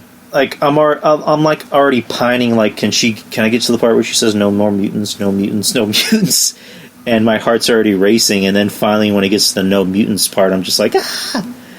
Right. Yeah, it was deep, man. It was one of the better moments in comic book history. I mean, just her saying that alone was fucking dark as hell. Especially considering she is a mutant. Yeah, she got tired of mutants. 'Cause, I mean, technically, it was Magneto's fault. Well, yeah. Speaking of which, you heard the rumor about apparently Marvel wants to make Magneto and Professor Xavier black. Yeah, they need to stop doing that shit. Look, the comic book industry, I know the actual physical comic book industry is having issues. And, obviously the movies are doing fantastic and the MCU is doing great. But I mean, just this whole changing people's ethnicity and races and genders and God knows what else just in order to try and shill to the lowest common denominator is just wrong, in my opinion. Make new superheroes, make new villains, make new stories. Stop trying to reinvent the stories that originally exist. It's really garbage. For example, and I kind of talked about it the other day, and I'm curious as to what John's answer was because I was talking about it to John too, and I put it up on his Global Balding tonight. But why am I blanking on this girl? Not Anita Sarkeesian, the other one, the one from Gamersgate. Do you know what I'm talking about? Gamersgate? Yeah. I don't believe I do. Okay. Well, it's one of these feminists, these third wave feminists. She basically just got caught up killing her ex-boyfriend in a way, like pushing him to suicide. And she got away with it because, she's a poor female who's constantly getting bullied by men. And now they just gave her a role in writing the new Batman series. And I'm trying to think to myself, I don't know why I'm blanking on this girl's name. It's horrible.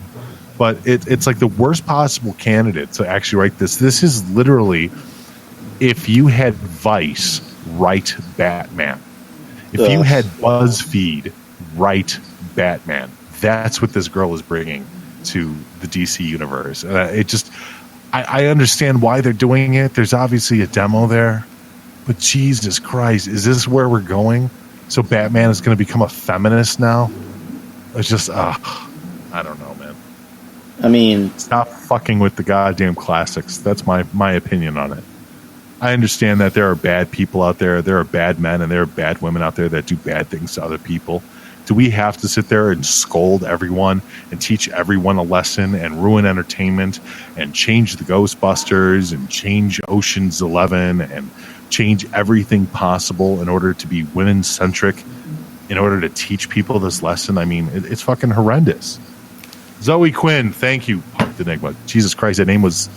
Apparently I'm trying to bleach it out of my brain. Zoe Quinn is just a piece of garbage as a human being, and I hope she gets fucking found dead somewhere. She's just absolute cancer.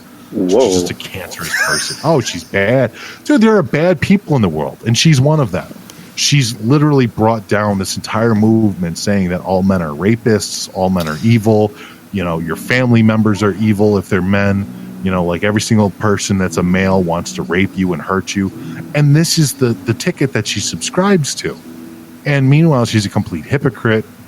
she's, you know, blowing dudes and using her feminine wiles to get up in the system. She's developed a game based on the backs of people who she slept with, you know, in order to get it published and everything else like that. Like, she's dirty, dude.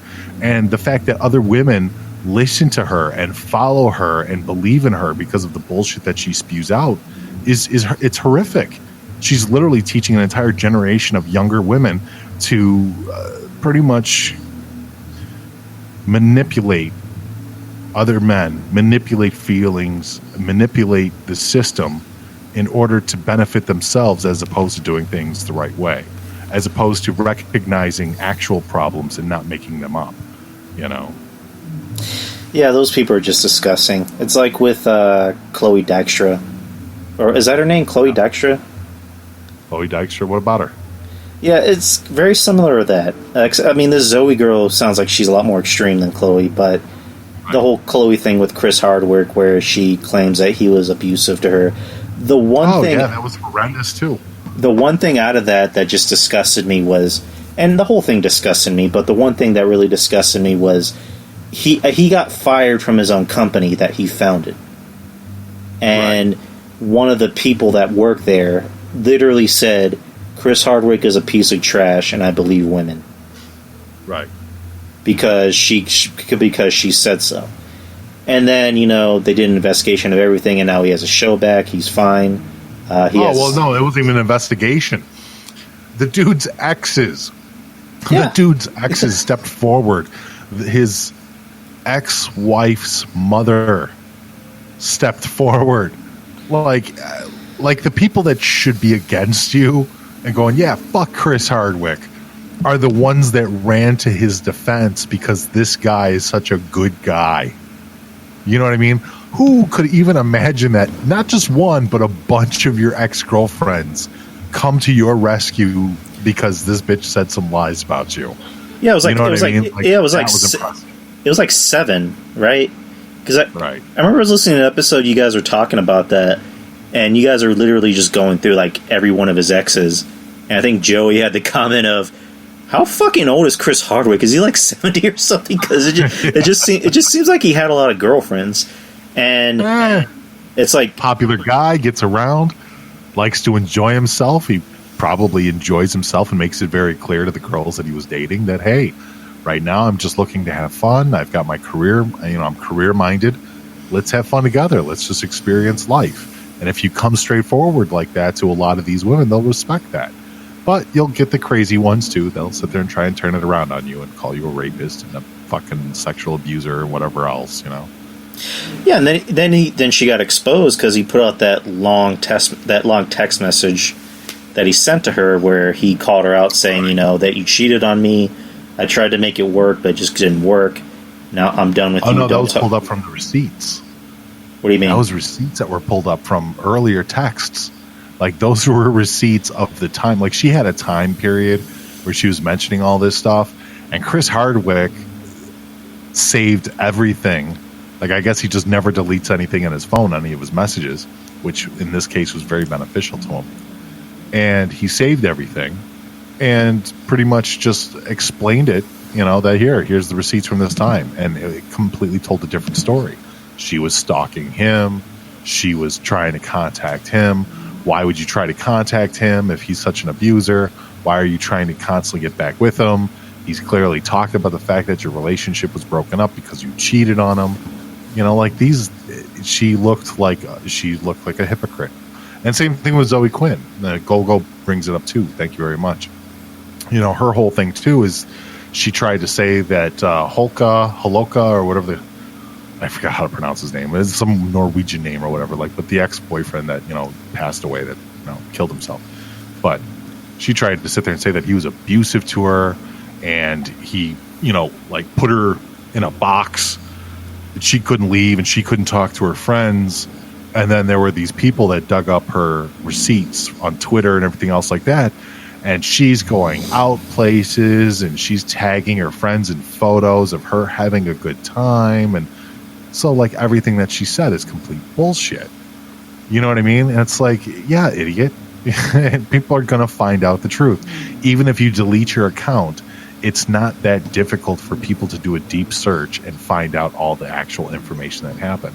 So this whole trip of horror that where he was abusing her and shit like that, it turned out to be bullshit. And then it goes one step deeper with the Holka kid, where he talks about how they were at like a party and stuff like that, and she's flirting with all these other dudes, and she's trying to mac on all these other dudes while he's there with her. You know, so she's being a rotten person and a horrible person from the get-go, bad in the relationship and everything else. Meanwhile, to the public and to all these girls, she's painting the picture of, oh no, I'm the innocent little lamb. I didn't do a thing wrong. I'm a woman. You got to believe me. And it's just disgusting. It's fucking manipulative. It's dirty and it's disgusting. And now a kid who lost his job because of Zoe Quinn's accusations against him, who took his life because he couldn't take it anymore. And to be fair, the guy did have, I think he had mood swings. He might have had some bipolar disorder. But for the most part, this guy was, he was a healthy guy and stuff like that, other than, mentally. Took his own life. He took his own life because he couldn't fucking deal with it anymore, and nobody would believe him. And he was getting death threats from people because of Zoe Quinn, and he just ended it all. And piggybacking off the case of I forgot what the other girl's name is, out of Massachusetts or whatever, or right around there. Do you mean that chick that told her boyfriend to kill himself? Yeah, Mandy. Shit, what is her name? Mandy something. I forget. Yeah, they had a documentary about it on HBO. Right. But I mean, but it's the exact same thing.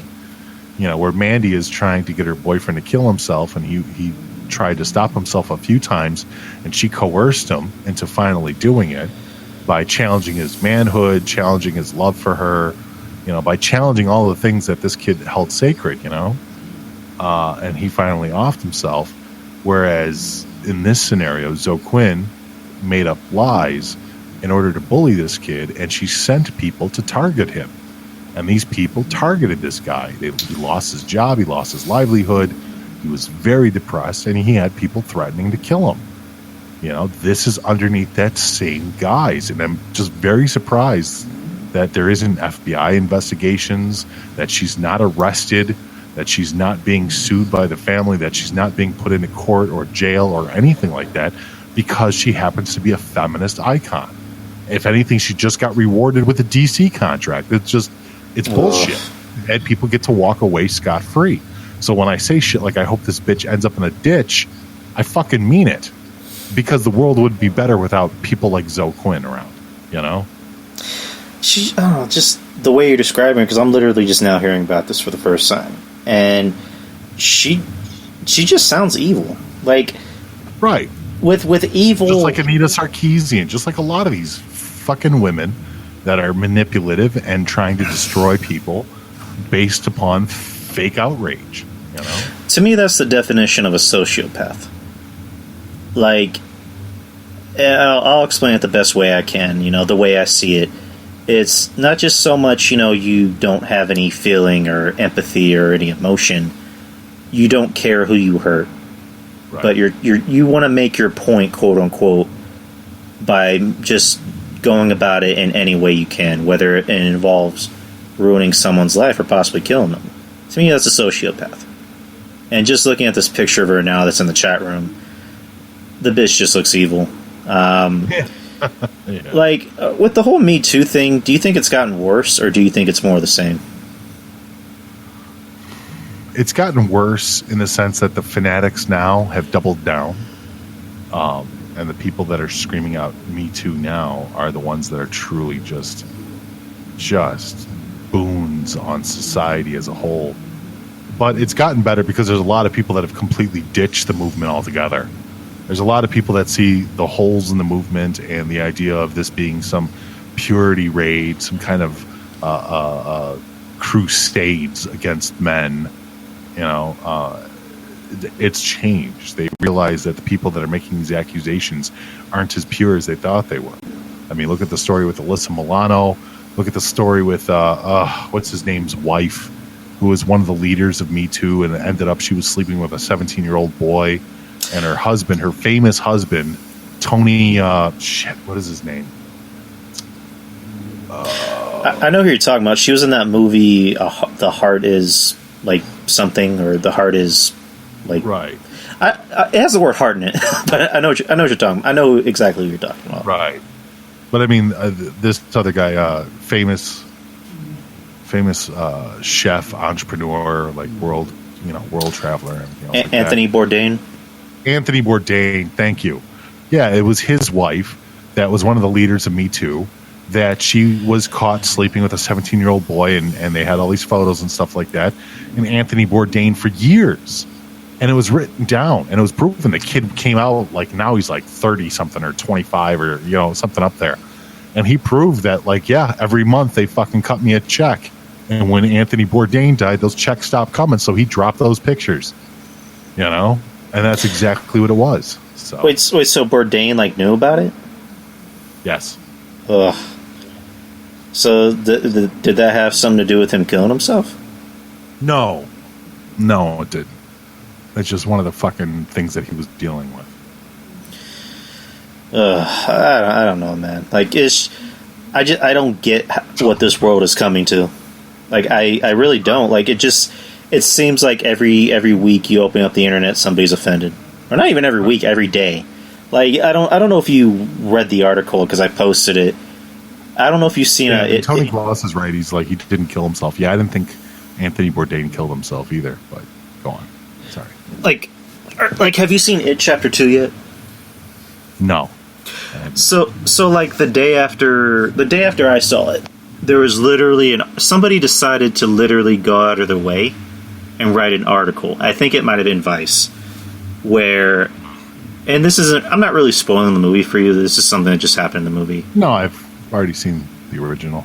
Okay, all right. So like, in the beginning of the movie, there's a hate crime. Like, there's a scene where these bullies or these ruffians decide to go after a gay couple, and they throw one of the guys off like into the river, and he's floating, and Pennywise helps him up to shore, and Pennywise ends up eating him, which it's a rough scene to watch. Anything involving like a hate crime or bullying, it's always hard for me to watch. So the very next day, there's an article from somebody that I'm just gonna paraphrase it. I guess Pennywise isn't the leader of the LGBTQ community that we thought he was. What? And it's literally because he ate a gay guy. And here's the thing, like the night before, or even the day before, I had talked to a friend about it, that he ate a gay guy or whatever, and he said to me, well, he's an equal opportunist.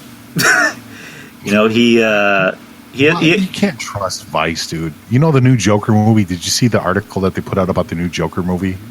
That if you watch the new Joker movie, you're a neo-Nazi.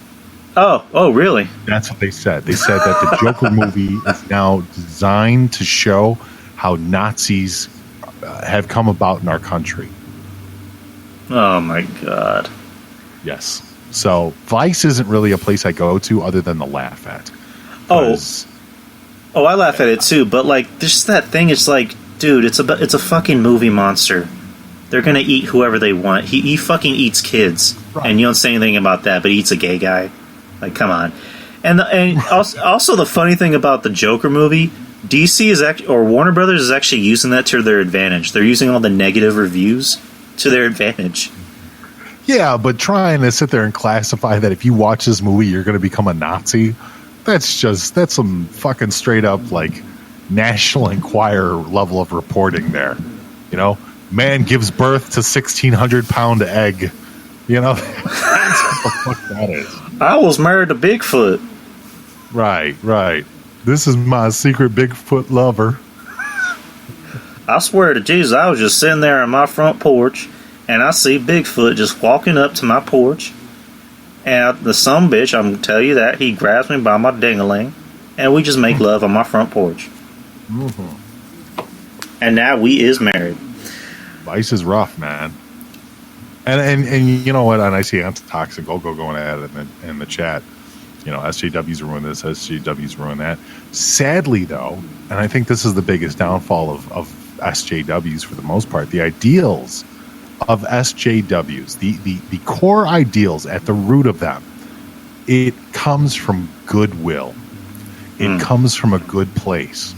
However, SJWs that run like sites like Vice and BuzzFeed, when money gets involved, they say the most heinous and ridiculous shit just to inspire fear and just to create chaos and nonsense in order to get their clickbait sites up and make shit tons of money, because people follow those sites because they believe that those sites are like-minded with them.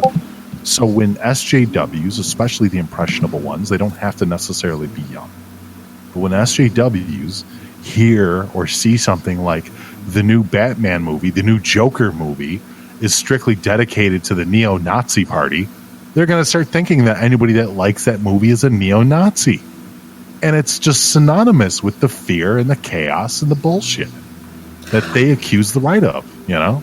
I would think, people would go after it for, I guess, glorifying mental illness. Like, I'm not saying that's how I think. I'm just saying I would think people would go after it for that. But I don't get where they're coming from with this whole neo-Nazi thing. I honestly don't. Like, I don't know. I haven't seen the Joker movie yet either, so I don't know.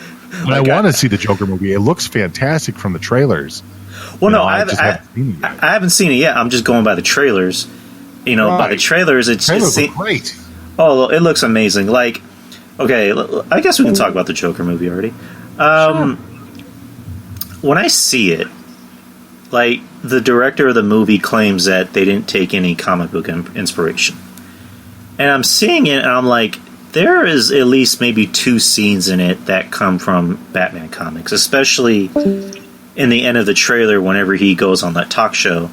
I just think of The Dark Knight Returns when he kills everybody in the whole studio. Like, he's on like a David Letterman, type deal. He literally kills everybody in the studio. Yeah. And then, of course, I have a feeling the movie's going to end with him killing Thomas Wayne. Could be. I don't. It seems like it's too obvious. So I don't know if it would happen. But I don't know. Maybe there will be like the second to last, scene in the movie. Right. But it kind of has to. I can't even imagine where they're going to go. Like, that's the whole thing. I think they're trying to redesign it, and obviously, I think a lot of the mindset behind this Joker is more about the actor than it is about the Joker story itself. I think they want to get rid of the Heath Ledger Joker. I think overall, DC wants people to forget about the Heath Ledger Joker only because it really is a sad story, for the actor himself. Like, the monumentous moment of his entire movie career, the most well-known role he's ever done, and he's dead, and he dies, and that's it. It reminds me of Brandon Lee with The Crow. Yeah. Brandon Lee came out with his most monumentous moment in his career, the most defining character, and he died on set, and that's it. It's done. They came out with 4 other Crows after that, and they were all shit. Brandon Lee was the Crow. He was born for that, James O'Barr part. It was amazing. But unfortunately he died, And I think that Joaquin Phoenix playing the Joker in this, it's a completely different feel. It's much better than the Jared Leto version of the Joker, which they tried to shill out on people that nobody bit into. I think this Joaquin Phoenix of almost an everyman that loses his fucking mind along the way, it kind of has some of those Michael Douglas falling down aspects to it. That I think a lot of people love that movie. And people don't respect that movie enough. It doesn't get brought up enough, but Falling Down is absolutely one of the best movies when you want to see a normal person lose their shit and become a psycho. And I think that it feels like they're taking a lot of elements from Falling Down. They're taking also elements from, obviously, Heath Ledger's Joker as well. And I think Joaquin Phoenix might become the new Joker, the one that actually wows everybody. And I don't want to preface it by saying, oh my God, a better Joker. But man, do we need one, I think here's what I like about Joaquin Phoenix. Before he even got cast as the Joker, I remember there's an interview he did where he was talking about superhero movies as a whole. The one thing he said that kind of just made me respect him a little bit more was he said he thinks superhero movies are good for the business. Like they're good for Hollywood. He had an interesting word to use. He said he's not a cinephile. You know, he likes all movies. He's a fan of superhero movies. I don't know if you knew this. He was actually in line to be Doctor Strange before Benedict Cumberbatch accepted. And then he backed out because, you know, he didn't want to like commit to like your dad? I'm sorry? You said your dad? What about my dad? You said your dad was in line to be... No. Oh. Okay. I wish. No, Joaquin Phoenix. Okay. I'm sorry, I misheard. I thought you were saying your dad was like in line to be in like one of these movies. I'm like, wait a minute, what? Sorry. I wish. But yeah, Joaquin Phoenix was supposed to be Doctor Strange, but he backed out because, you know, he didn't want to commit. And then he gave that interview about doing superhero movies. He kind of brought up the idea of maybe doing a Joker movie because he said, let's take one of these characters and give it a really, really, really, really low budget. And then when he said when they kind of brought up the idea, hey, you know, what about the Joker? He literally, like, his reaction was literally, oh, fuck, that's too crazy. So, him as the Joker I love. Like, because the first time I heard about them doing a Joker movie, I was on the fence. I was like, I don't know if that's a character that needs a movie. That's a character that needs to be a part of a movie, but not have his own movie. So, the more and more I see, like, you know, photos or clips or trailers, it's a movie that I didn't know I wanted, but I, you know, want right now. Right. And I mean, there's already talk of it getting Oscar, you know, nominations, you know, Oscars or whatever. Joaquin's already getting, you know, Best Actor buzz. I'm hyped for this movie.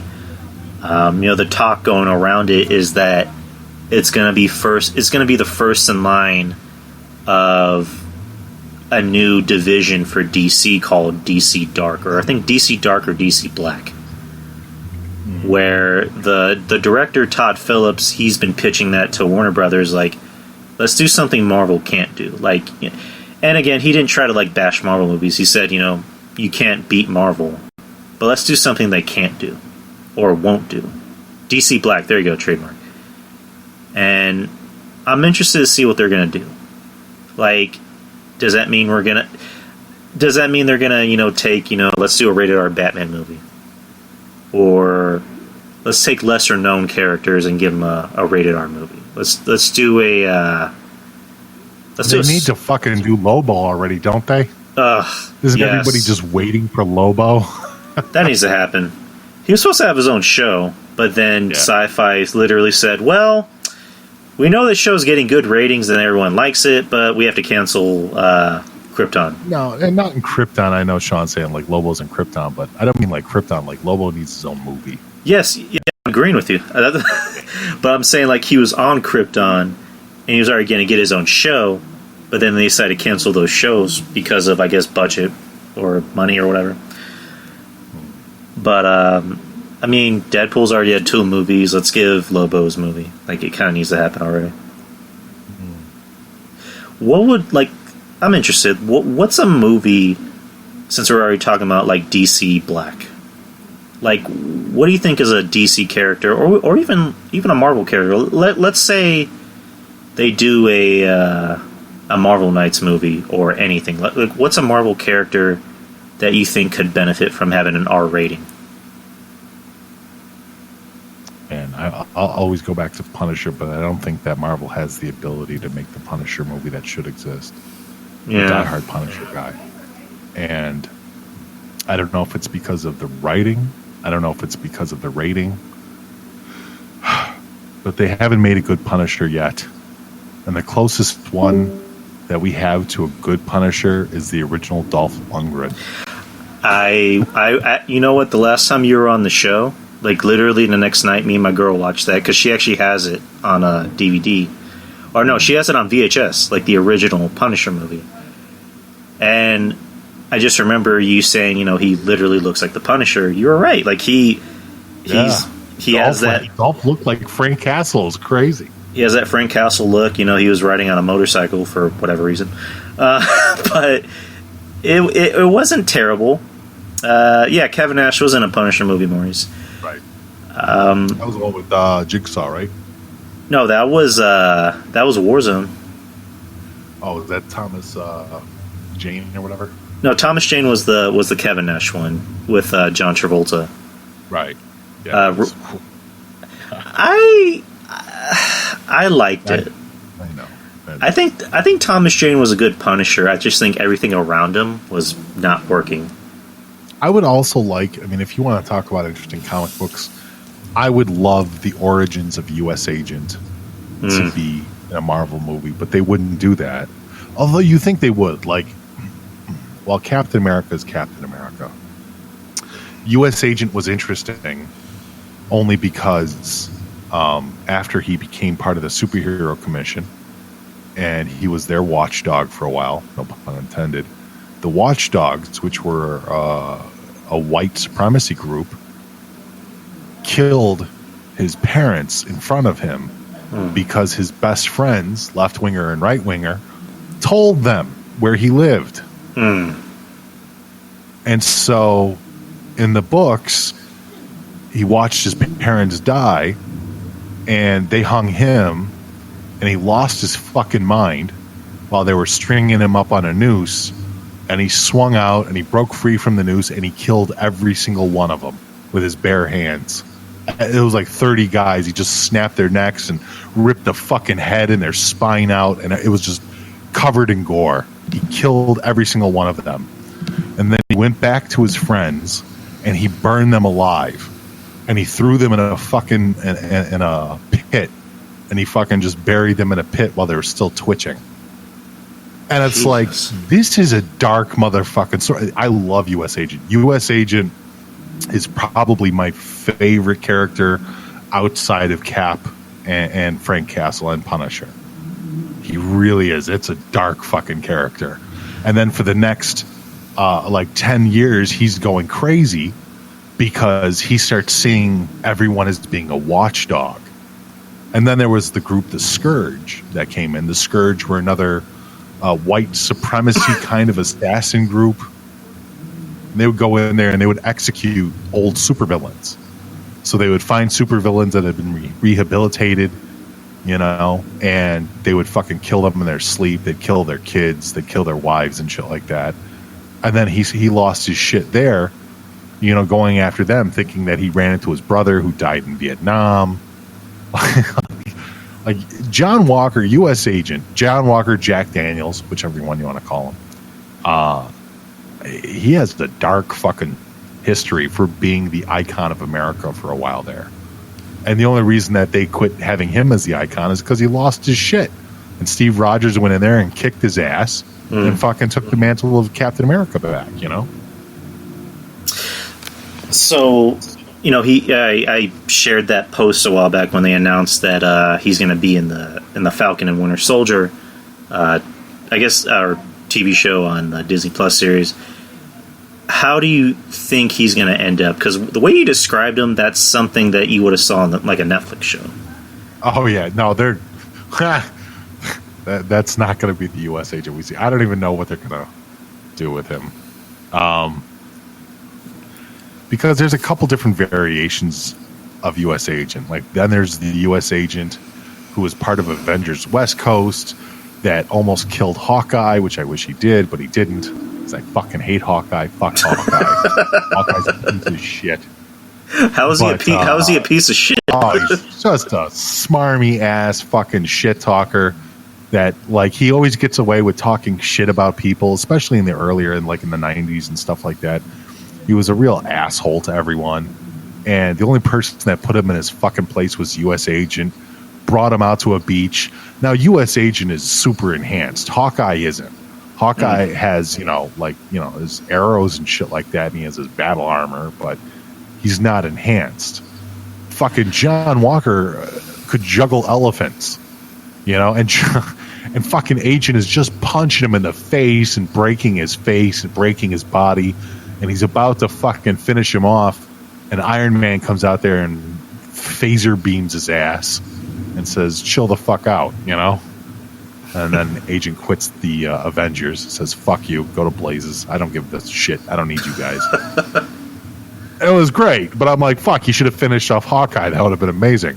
And then there was Hawkeye that was a part of Hammer, and Hammer was the anti-Avengers at the time, where they had like Wolverine's son was the new Wolverine, and Electro was Venom, and Iron Patriot, which was Iron Man, was actually Osborn, you know, Harry Osborn and shit like that. Yeah, Dackett. Thank you, Drew Yard. Yes, Dackett. So, I know a couple things. Right, and then there's the Hammer version, and he was a part of that. And then he joined with Omega Flight, and he took that over after Alpha Flight was destroyed. So Alpha Flight became Omega Flight, and they put in John Walker as kind of like the liaison between, you know, America and Canada and stuff like that.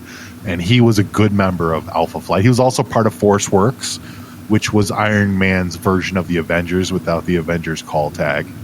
And that they changed him up. They gave him a laser shield and a fucking new outfit, and he looked really cheeseball, whatever. But so I mean, he's been in the Marvel universe for a very, very long time, and he's always been the connection to the government, to the actual U.S. government, you know. But I'm surprised it's taken them so long to even give him a bit role. But then I say that, and it's like, finally, it's happening. We're going to get a Namor film. And Namor has been in the goddamn Marvel universe forever. Since before Captain America. Yeah, the rumor is that he's apparently going to show up in Black Panther 2. Like, that's a very... It's not just like a rumor. It's like a strong rumor, which I seriously hope fucking happens. Right. With Namor, here's a weird thing about him, like his film rights. At first, his film rights were stuck at Universal. And then Kevin Feige, you know, came out and said, "Oh, we now have Namor." And then when they asked him about Namor again, Namor's actually in Universal. It's like, so what the fuck is going on? So, go ahead. No, I was just Maurice Bear was he's like, Namor? Like he thought he was saying the word name and then war. I'm like, no, Namor, the Submariner. Yeah, he's I read that issue, I think John suggested it, where the storyline is that, you know, somebody attacks American soil and they find out it's technology from Atlantia. Or not Atlantia, fuck, how do you say it? Is it Atlanta or... Not Atlanta, Atlantis. But like Atlantis, there you go. Atlantis, yeah. And, you know, the S.H.I.E.L.D., the Avengers, you know, they're all after Namor because they assume he had something to do with it, so he decides to go find out himself. And they, the government or the FBI, they send Venom after him. And then, you know, Venom's beating his ass. He actually rips off the wings on his feet. And Namor literally rips out his fucking tongue. And just, he says something along the lines of, you know, "I should kill you, but I'm just going to let you die here." And he flies away, which I'm like, that was fucking dope. Like, Namor's a fucking, he's a beast. He's a fucking badass. I hope they bring in Namorita. And the only reason I want them to bring in Namorita, his younger sister, is because I really want to see the New Warriors. I was a huge New Warriors fan. And obviously, as people know, Speedball, who was also part of the New Warriors, is the one that created the original Civil War when he blew up the school and killed all those kids. And then later on, Speedball becomes Penance, which is probably one of the most badass fucking characters that was ever in existence. So he lost his powers, and the only way he could get his powers back is by feeling pain. So he made this suit that had nothing but spikes and knives and shit on the inside, so he would cut himself and hurt himself in order to have powers again. That was crazy shit, dude. It's awesome. There's a lot of characters that, you know, I don't know if you ever like read those like random lists of, you know, the strongest characters in the Marvel universe that you don't know about or something like that. I guess it's because, you know, it's for the people that mainly, you know, read or just like watch the movies or whatever. Right. I actually have a list here if you want me to go through it. Sure. Fuck it. Let's go. All right, it's on Ranker. Got to be on that list. It's the most powerful characters in in Marvel Comics. All right. Let's see if I can guess these. Number 1 is the one above all. Oh, wait, you're starting at the top or you're starting at the bottom? Okay, let me start at the bottom. Okay. Yeah, this website's kind of... above all, huh? Fuck it, it's You not just gonna... made the list. Alright, I'll just start from 1, because for whatever reason it's being weird. The one above all is number 1. Yeah, you've heard of him, right? Galactus, and yeah, it's a Silver Surfer. It's a... Isn't it like a crossover, like one of those Thor, like the spacey Galaxy comics and shit like that? Yeah, the one above all is the supreme being of Marvel and master of the nigh omnipotent entity known as the Living Tribunal. He is the only being in the Marvel multiverse with omnipotence. Unlike his counterpart, the Fulcrum, one above all does not involve himself in human affairs. Right. The Watcher series and shit like that. Number 2 is the Living Tribunal. Okay. Number 3 is Eternity. Okay. Number 4 is Infinity. Okay. Number 5 is Oblivion. I don't know. Oblivion. Oblivion is the personification. Sounds like another Thor character. Yeah. He is the personification of entropy, which is the collapse of Entropy. Yeah. The entropy of patriarchs. Yeah. I know who that is. Yeah, it's not really giving me too much information. It's just like giving me like I guess a small tidbit. Number 6 is. Go ahead. It's almost like they're just dealing with the gods, and of course, anything that's to do with the Thor universe or the fucking Silver Surfer universe is going to be more powerful than everything else because they deal on the universe scale. You know, it'd be interesting to see the most powerful mutants on Earth, most powerful on Earth. Well, speaking of mutants, number 6, the Phoenix. Really? Yep. Huh. Okay. Number 7 is Death. Okay. Number 8 is the Fulcrum. Yeah, see, I completely disagree with this list already. Mephisto, I have a feeling I'm going to Mephisto piss and you off. Satanish should absolutely be up there. Mephisto is far more powerful than Death and far more powerful than Phoenix. And so is Satanish. And even to a lesser degree, Blackheart should be on this list too. I have a feeling I'm going to upset you with this whole list. That's okay. No, I'm just I'm disputing it for my own reasons. I can explain, but go on. Yeah, you know like 10 times more about this than I do. I know the older shit. That's what I know. I love the older comics. The 70s, 80s, 90s, early 2000s, that's all me. Anything past like 2004 and up, I'm sporadic, you know? Well, I've actually like gotten into like more of the older shit. Number 9 is Kronos. Okay.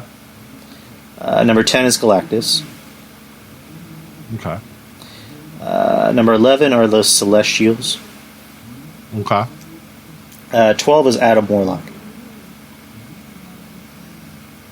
Okay.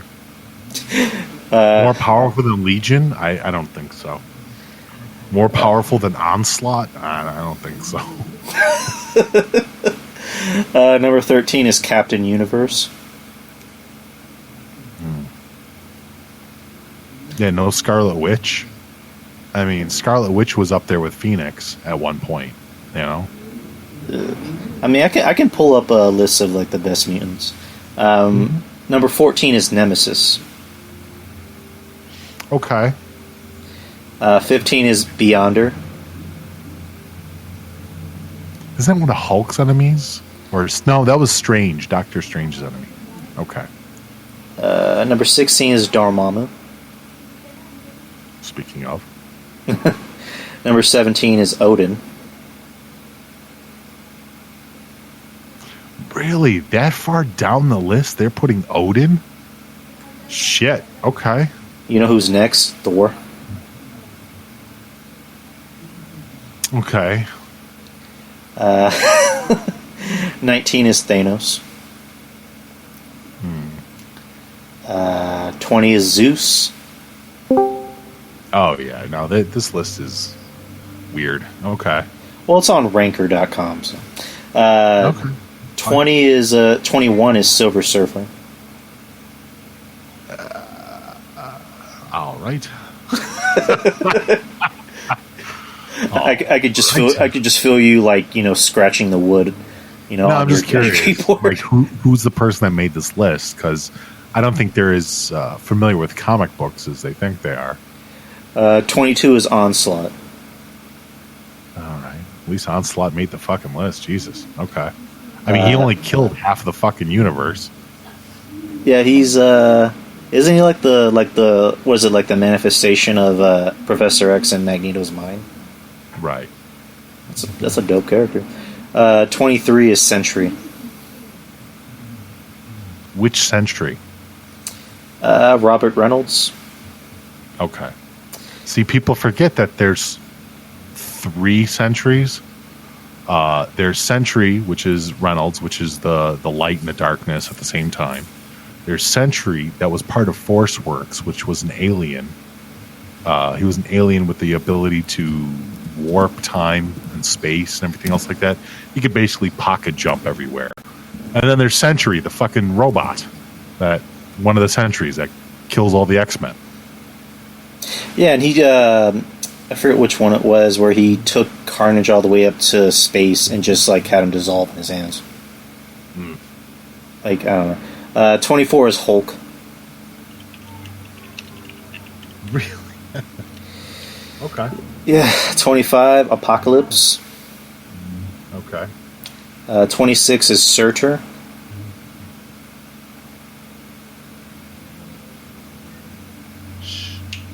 Sorry, my fat cat. It's fine. Like, I have 9 cats. 27 is Black Bolt. Okay. I'm not sure how many. I think there's like 50. 28 is, and I'm gonna butcher this, Sitorak. Not familiar with them. Let me just put this in the chat room because I'm not even too sure who the host is. It's and for whatever reason, there's a weird ad. He's an immensely powerful deity, ruler of the Crimson Cosmos, and supplier of power to his avatar, the Unstoppable Juggernaut. Yeah. 29 is the Watcher. Okay. 30 is Mephisto. 30 is Mephisto? Yes, sir. Wow, that's not right. Mephisto and Satanish literally are the evil in the entire universe. It's like anything that's evil that's done, it was created by Mephisto. Oh, man. 31 is Amatsu Mikaboshi. Okay. 32 is Ego. Oh, okay. 33 is Molecule Man. Okay. Because he got the box. Why? I guess. 34 is In-Betweener. That sounds familiar. I don't remember from where, though. He's a servant of the forces of order and chaos. He makes sure there is always a balance between two worlds and draws his powers from both as well. Number 35 is Eon. Okay. 36 is the Alien Entity.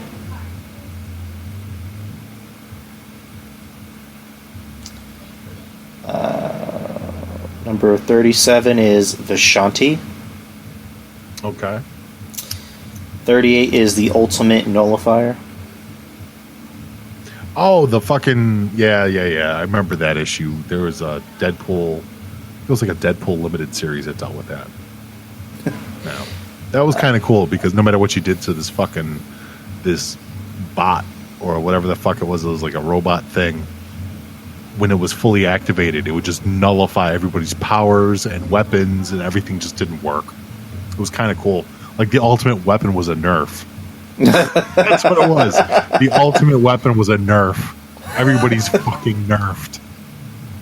So basically, I don't know. I was gonna say, like, is he kind of similar to Mxyzptlk from Superman? But Mxyzptlk can actually like write people out of existence. No, it didn't do anything to hurt anyone. But like, if you went to go stab somebody, like your blades would turn into rubber. Oh, that's a pretty dope character. Mm-hmm. Number 39 is Doctor Doom. Fair enough. 40 is Grandmaster.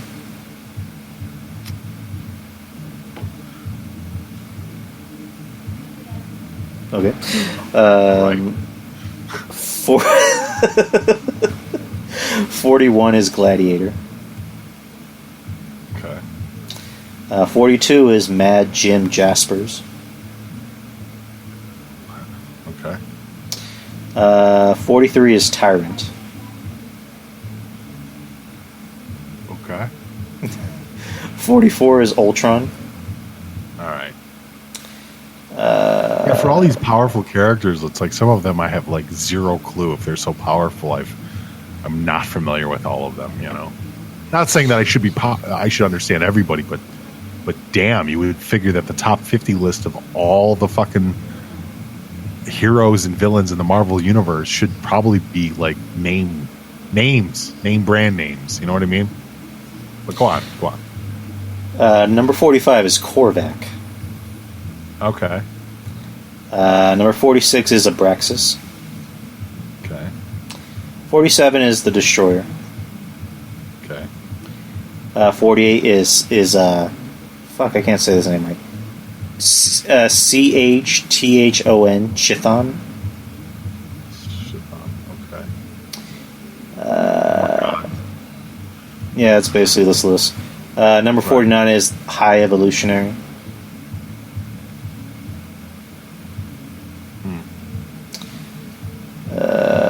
50 is Annihilus. Okay. 51 is Epoch or Epoch. Epoch, yeah. 52 is Ymir, Ymir. Okay. And that's it. That's the list. Fantastic. Your thoughts? I don't know, dude. A lot of those names are either foreign to me or not exactly the first thing I would bring up. A lot of them are gods, which is kind of like self-explanatory. It's weird that some of these people that are on the list aren't on the list, like Satanish. I think there's a Blackheart isn't on there. For fuck's sake, it's the son of Satan. Technically, you'd think he would be in there, but yeah, I don't know. I'm just going by the list. It's there. Yeah, like you said. I mean, granted, I don't read too many comic books. I haven't read like the amount of comic books like you and John would read. But I like. There's at least some names I know, but like with a lot of these characters, I've literally never heard of them. yeah. But That's all right. I mean, there's nothing wrong with that. I mean, I'm sure that the person that put it up had a reason for it. I'm not exactly sure what their criteria was, but I don't know. Kind of surprised that Zarathos wasn't on there. Really surprised that Ghost Rider didn't make it. At least the Dan Ketch version, maybe not the Johnny Blaze version. The Dan Ketch version of Ghost Rider had insane amounts of powers, especially when he unleashed them. Like, the Hellfire alone was just insane. Yes.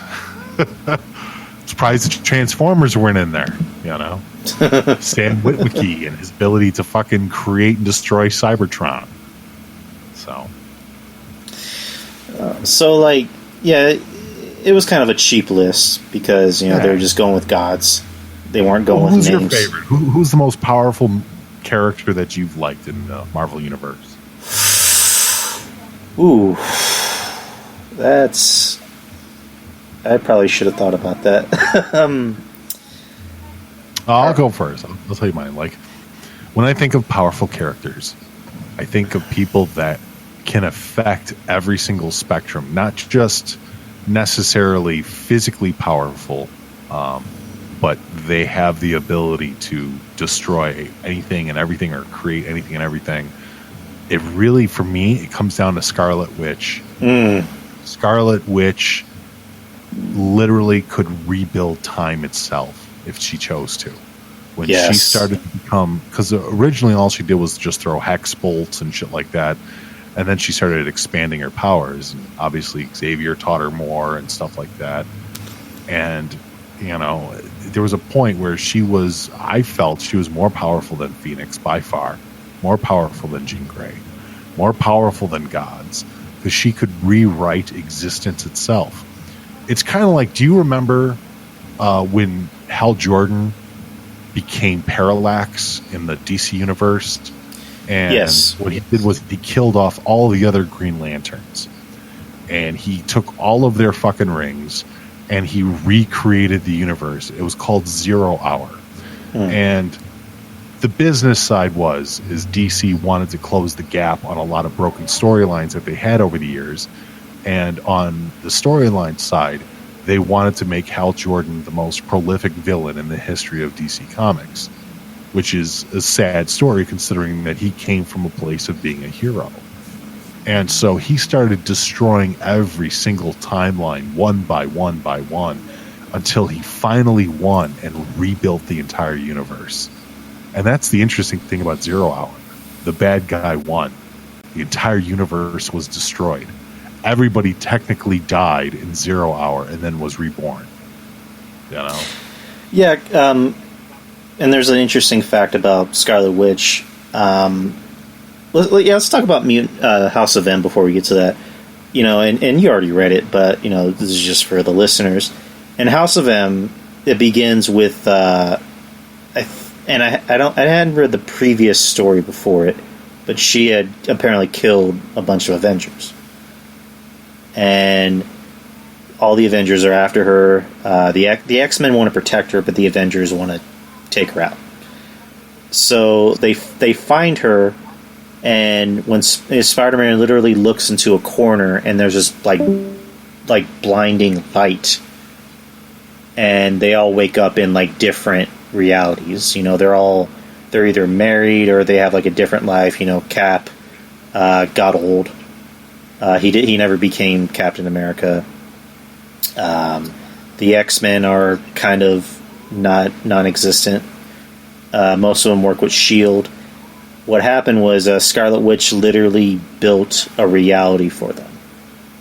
They're like, in reality, they're literally still stuck in that that cave, but it's almost as if they've been put to sleep. They're dreaming almost. So Scarlet Witch, the rumor is that they might even make her into the next villain for the MCU. That's the rumor. I would love that, but I would love if they would build up the relationship with her and Captain America too, because that was interesting to me. I thought that was interesting, but it seemed like they weren't really interactive all that much. They were until Scarlet Witch started losing until Wanda started losing her fucking mind. And then you had Namor looking for, or not, Quicksilver looking for her and everything else like that. Like, it was interesting. It was an interesting dynamic because Steve Rogers was keeping her sane. And then she just let go, Yeah, same thing in the movies that, in the Civil War movie, she was kind of the cause of everything. Like, through no fault of her own, but she was kind of the cause. I marked out in Endgame when they kind of let her be her for about 2 minutes, right? When Thanos came out, and it's kind of funny when you watch that scene. It's cool and funny when she goes, "You took everything from me," and he goes, "I don't even know who you are." Like, it's just funny. Such a dick. It was great. I know. I'm like, that was fucking awesome. I don't even know who you are. What a cunt. It's almost as him just saying, I took everything from everybody, so you're not that special. Right. And then she's almost about to fucking kill him, and then he just goes, "Rain fire, but sir, just do it." But she could have fucking ripped him apart. She didn't even have to touch him, you know? Yeah, it was like... Touch me. Ooh, touch him. Like, 2 women almost fucking killed him, and he had to cheat to win. Right. So, we were just watching Endgame earlier because we have the Blu-ray, and I put on the bonus features. Because I like watching the bonus features. They were talking about, Chris Evans, his journey as Captain America. Kind of an interesting fact about that was the casting director was talking about Chris Evans, being reluctant, to take on the role because in his words, he thought of it as like, if the movie does good, then that's a big commitment, and then if it does bad, then that's another can of worms. And she pointed out that the fact that he was so reluctant about taking on this role, that he didn't think of himself as a hero, was almost kind of like, that's actually Steve Rogers. Like that shows that he is really Steve Rogers. It got to Downey as Iron Man, everybody else. Then we get to the fucking thing about Stan Lee, and we're already losing it. Like, I miss Stan Lee. It's rough because everybody watches the Marvel movies because they're good, but there's always that Stan Lee cameo to kind of lighten everybody up. Right. And now when we watch Spider-Man: Far From Home, we didn't see Stan Lee, and that was a bummer. Yeah. Well, it's gone, dude. It's sad, and every time I think about it, dude, I hate social media because now that he's passed, you get crazy people that are calling him a racist and everything else. Like, you guys are fucking. He made the fucking X-Men during the civil rights. Just, come on. It's just those people. I just want to reach through my goddamn computer screen and just strangle the shit out of those kind of people. But no, Stan Lee was a good man, and he was a kid at heart, and I really believe that. I'd like to believe that guy was a kid at heart till the day that he died. He was very happy creating comic books. He was very happy making other people happy. He was a simple soul. I think that there's not enough simple people in the world. And I don't mean simple as in like mechanically. It just means simple needs, simple desires. Like the fact that he was the icon of some of the biggest fucking entertainment that the world's ever seen didn't matter to him as long as he could have fun, I guess we can kind of close it out, with Stan Lee. What was your favorite Stan Lee cameo? Ooh. Shit. That's a good one. Honestly, I think it was after the Avengers movie when he ended up with the Watchers. Oh, yeah, Guardians 2. It was Guardians 2, right. Because I felt like if he was to die at that moment, which he pretty much passed not too much longer after that, I'm like, wouldn't it be a nice thought that Stan Lee ended up as one of the Watchers and he's just watching the entire universe go by? Like he was chosen to be a Watcher. It makes my heart melt thinking about it. And I know they had him in the overhead shot in the car and all that, which was cool, but I really liked the idea to believe that, because there was a rumor that was going around for a while that there was a lot of all the cameos were supposed to lead to a Watchers movie or a Watchers show or something like that. And Stan Lee's cameos, along with additional footage that was filmed that was never before seen, was supposed to equal out into this movie, and Stan Lee was supposed to have this part in it. It was supposed to be created posthumously, and posthumously, sorry.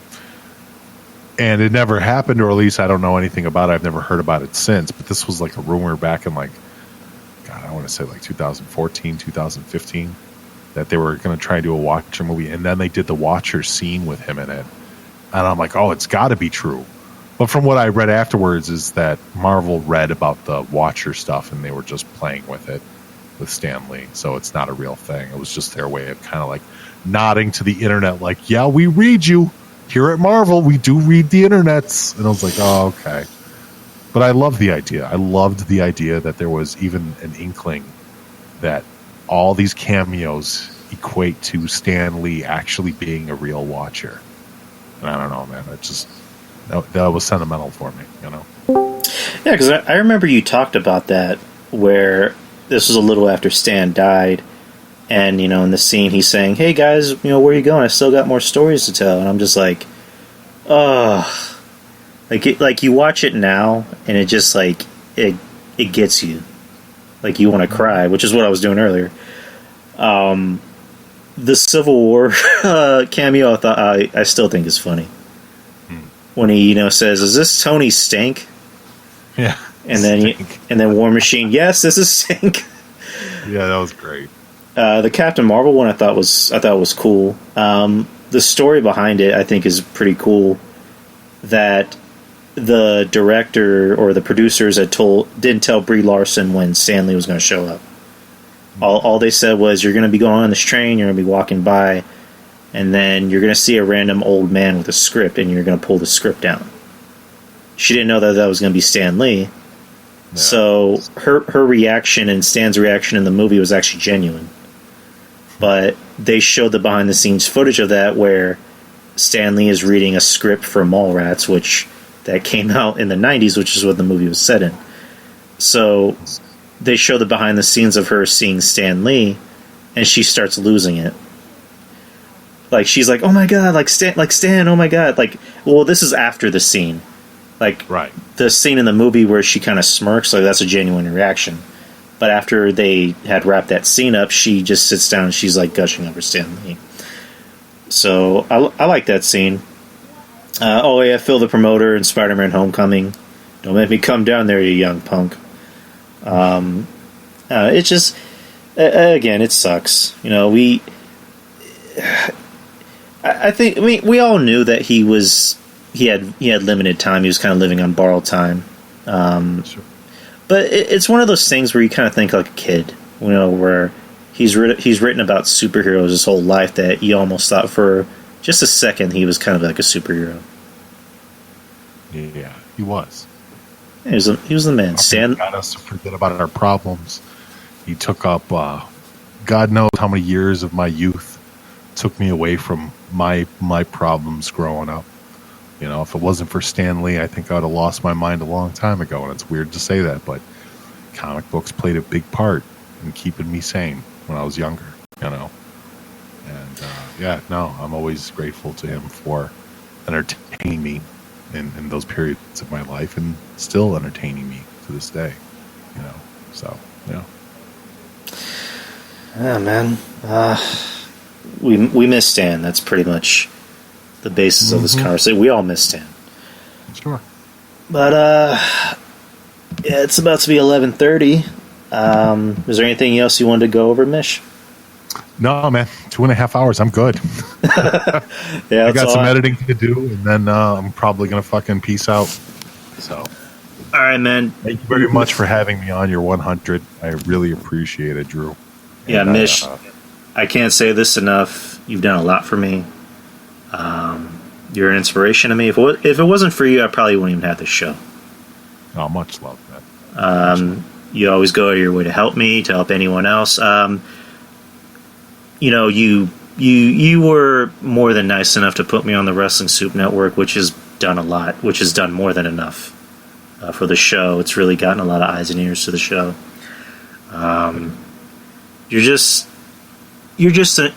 You're an all right fella. Thanks, man. I try to do good by people, man. That's all I try to do. Hey, you got a good heart. You're just a genuine person. Thank you, man. I appreciate it. All right, man. I appreciate you for being on the show. You're always welcome back anytime. Thanks, Drew. Take it easy, everyone. Much love.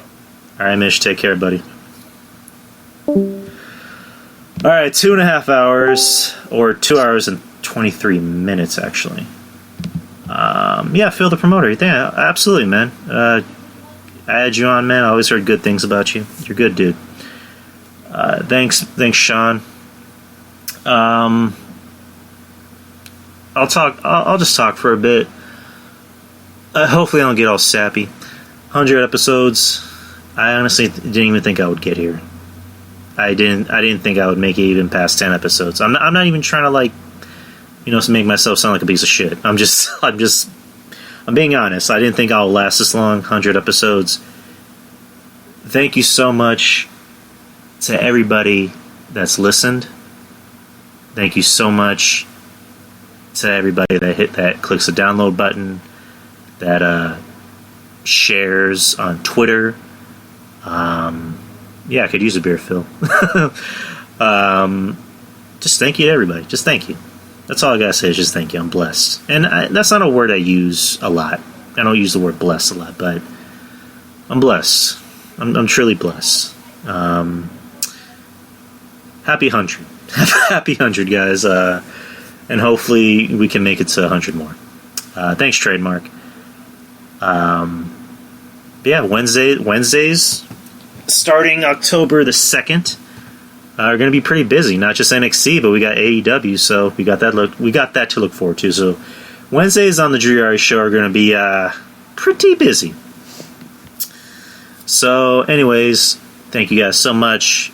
Shout outs, of course, Wrestling Soup. I gotta say Wrestling Soup to Mish. Mish is the man. Joe Numbers, John Draper, who I've been trying to get back on the show for the longest time. Hopefully we can get him on. Or get him back on. Go to their Patreon, support them. $5 gets you everything. It gets you shows like Global Balding with John, and get you the Frank and Gus show. So there's that. The Frank and Gus show with Mish and Joey, which is, I guess, a spinoff of Wrestling. DTKC with Don, Tony, and Kevin Castle for as low as even $2. So go to their Patreon. You can get shows like Breakfast Soup with DT and Mish. You can get Kevin Castle has 2 shows. He'll have his solo show, Castle Chronicles. He'll have Dark Chronicles with himself, and also a very, very, very good friend of the show, Trez. I miss her. Other shows like the Trademark Show with Tyler. Look for his show on Spreaker. Also, I don't know where else he would have his show at. But yeah, Sport Tyler is a good dude. Very good friend of the show. Very good friend of mine as well. The Peter position with my friend Peter. Great fucking name. You can find his show on Spotify. I believe he's about to do some newer episodes because I think he was on hiatus for a bit, but he's making a comeback. The Architect Podcast with my friend, with a friend of mine, Derek, and his friend Irving. They are a lot more nerdier than me. They go a lot more in depth into the nerd culture. You can find their podcast anywhere. Wrestling Court with Julian, very good friend of the show. You can find him on Spotify. I thought he was every Thursday. I guess they changed it to it's now officially Wednesdays on Mixler. I was supposed to be on tonight, but it interfered with the recording of the show tonight. So, there's always next time. Who else?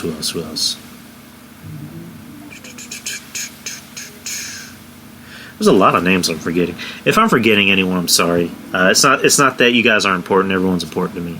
There's just a lot of names I'm forgetting. But yeah, thank you guys so much. I can't say that enough. Thank you guys. I'm blessed. Thank you guys for listening. I have a lot of editing to do. And that's about it. You guys will actually hear the newest intro. Thanks, Mish. That means a lot, dude. Also, Yuck Nasty made a new intro for the show. Get in the corner. I was hoping to debut it tonight, but for some reason Mish couldn't hear. I don't know if you guys could hear it or not, too, but once I edit and upload the show to Spreaker and everywhere else, you guys will actually hear the newest intro for the show. So, anyways, take care, guys. I will be back next time. Thank you, Trademark. Thank you, Tony. I will be back next week, same time, same channel. Again, since NXT is going to be on every Wednesday, there's going to be a new show time, 9 p.m. 9 p.m. Central Time here. And that is it. Take care, guys. Drive safe, and see you next week.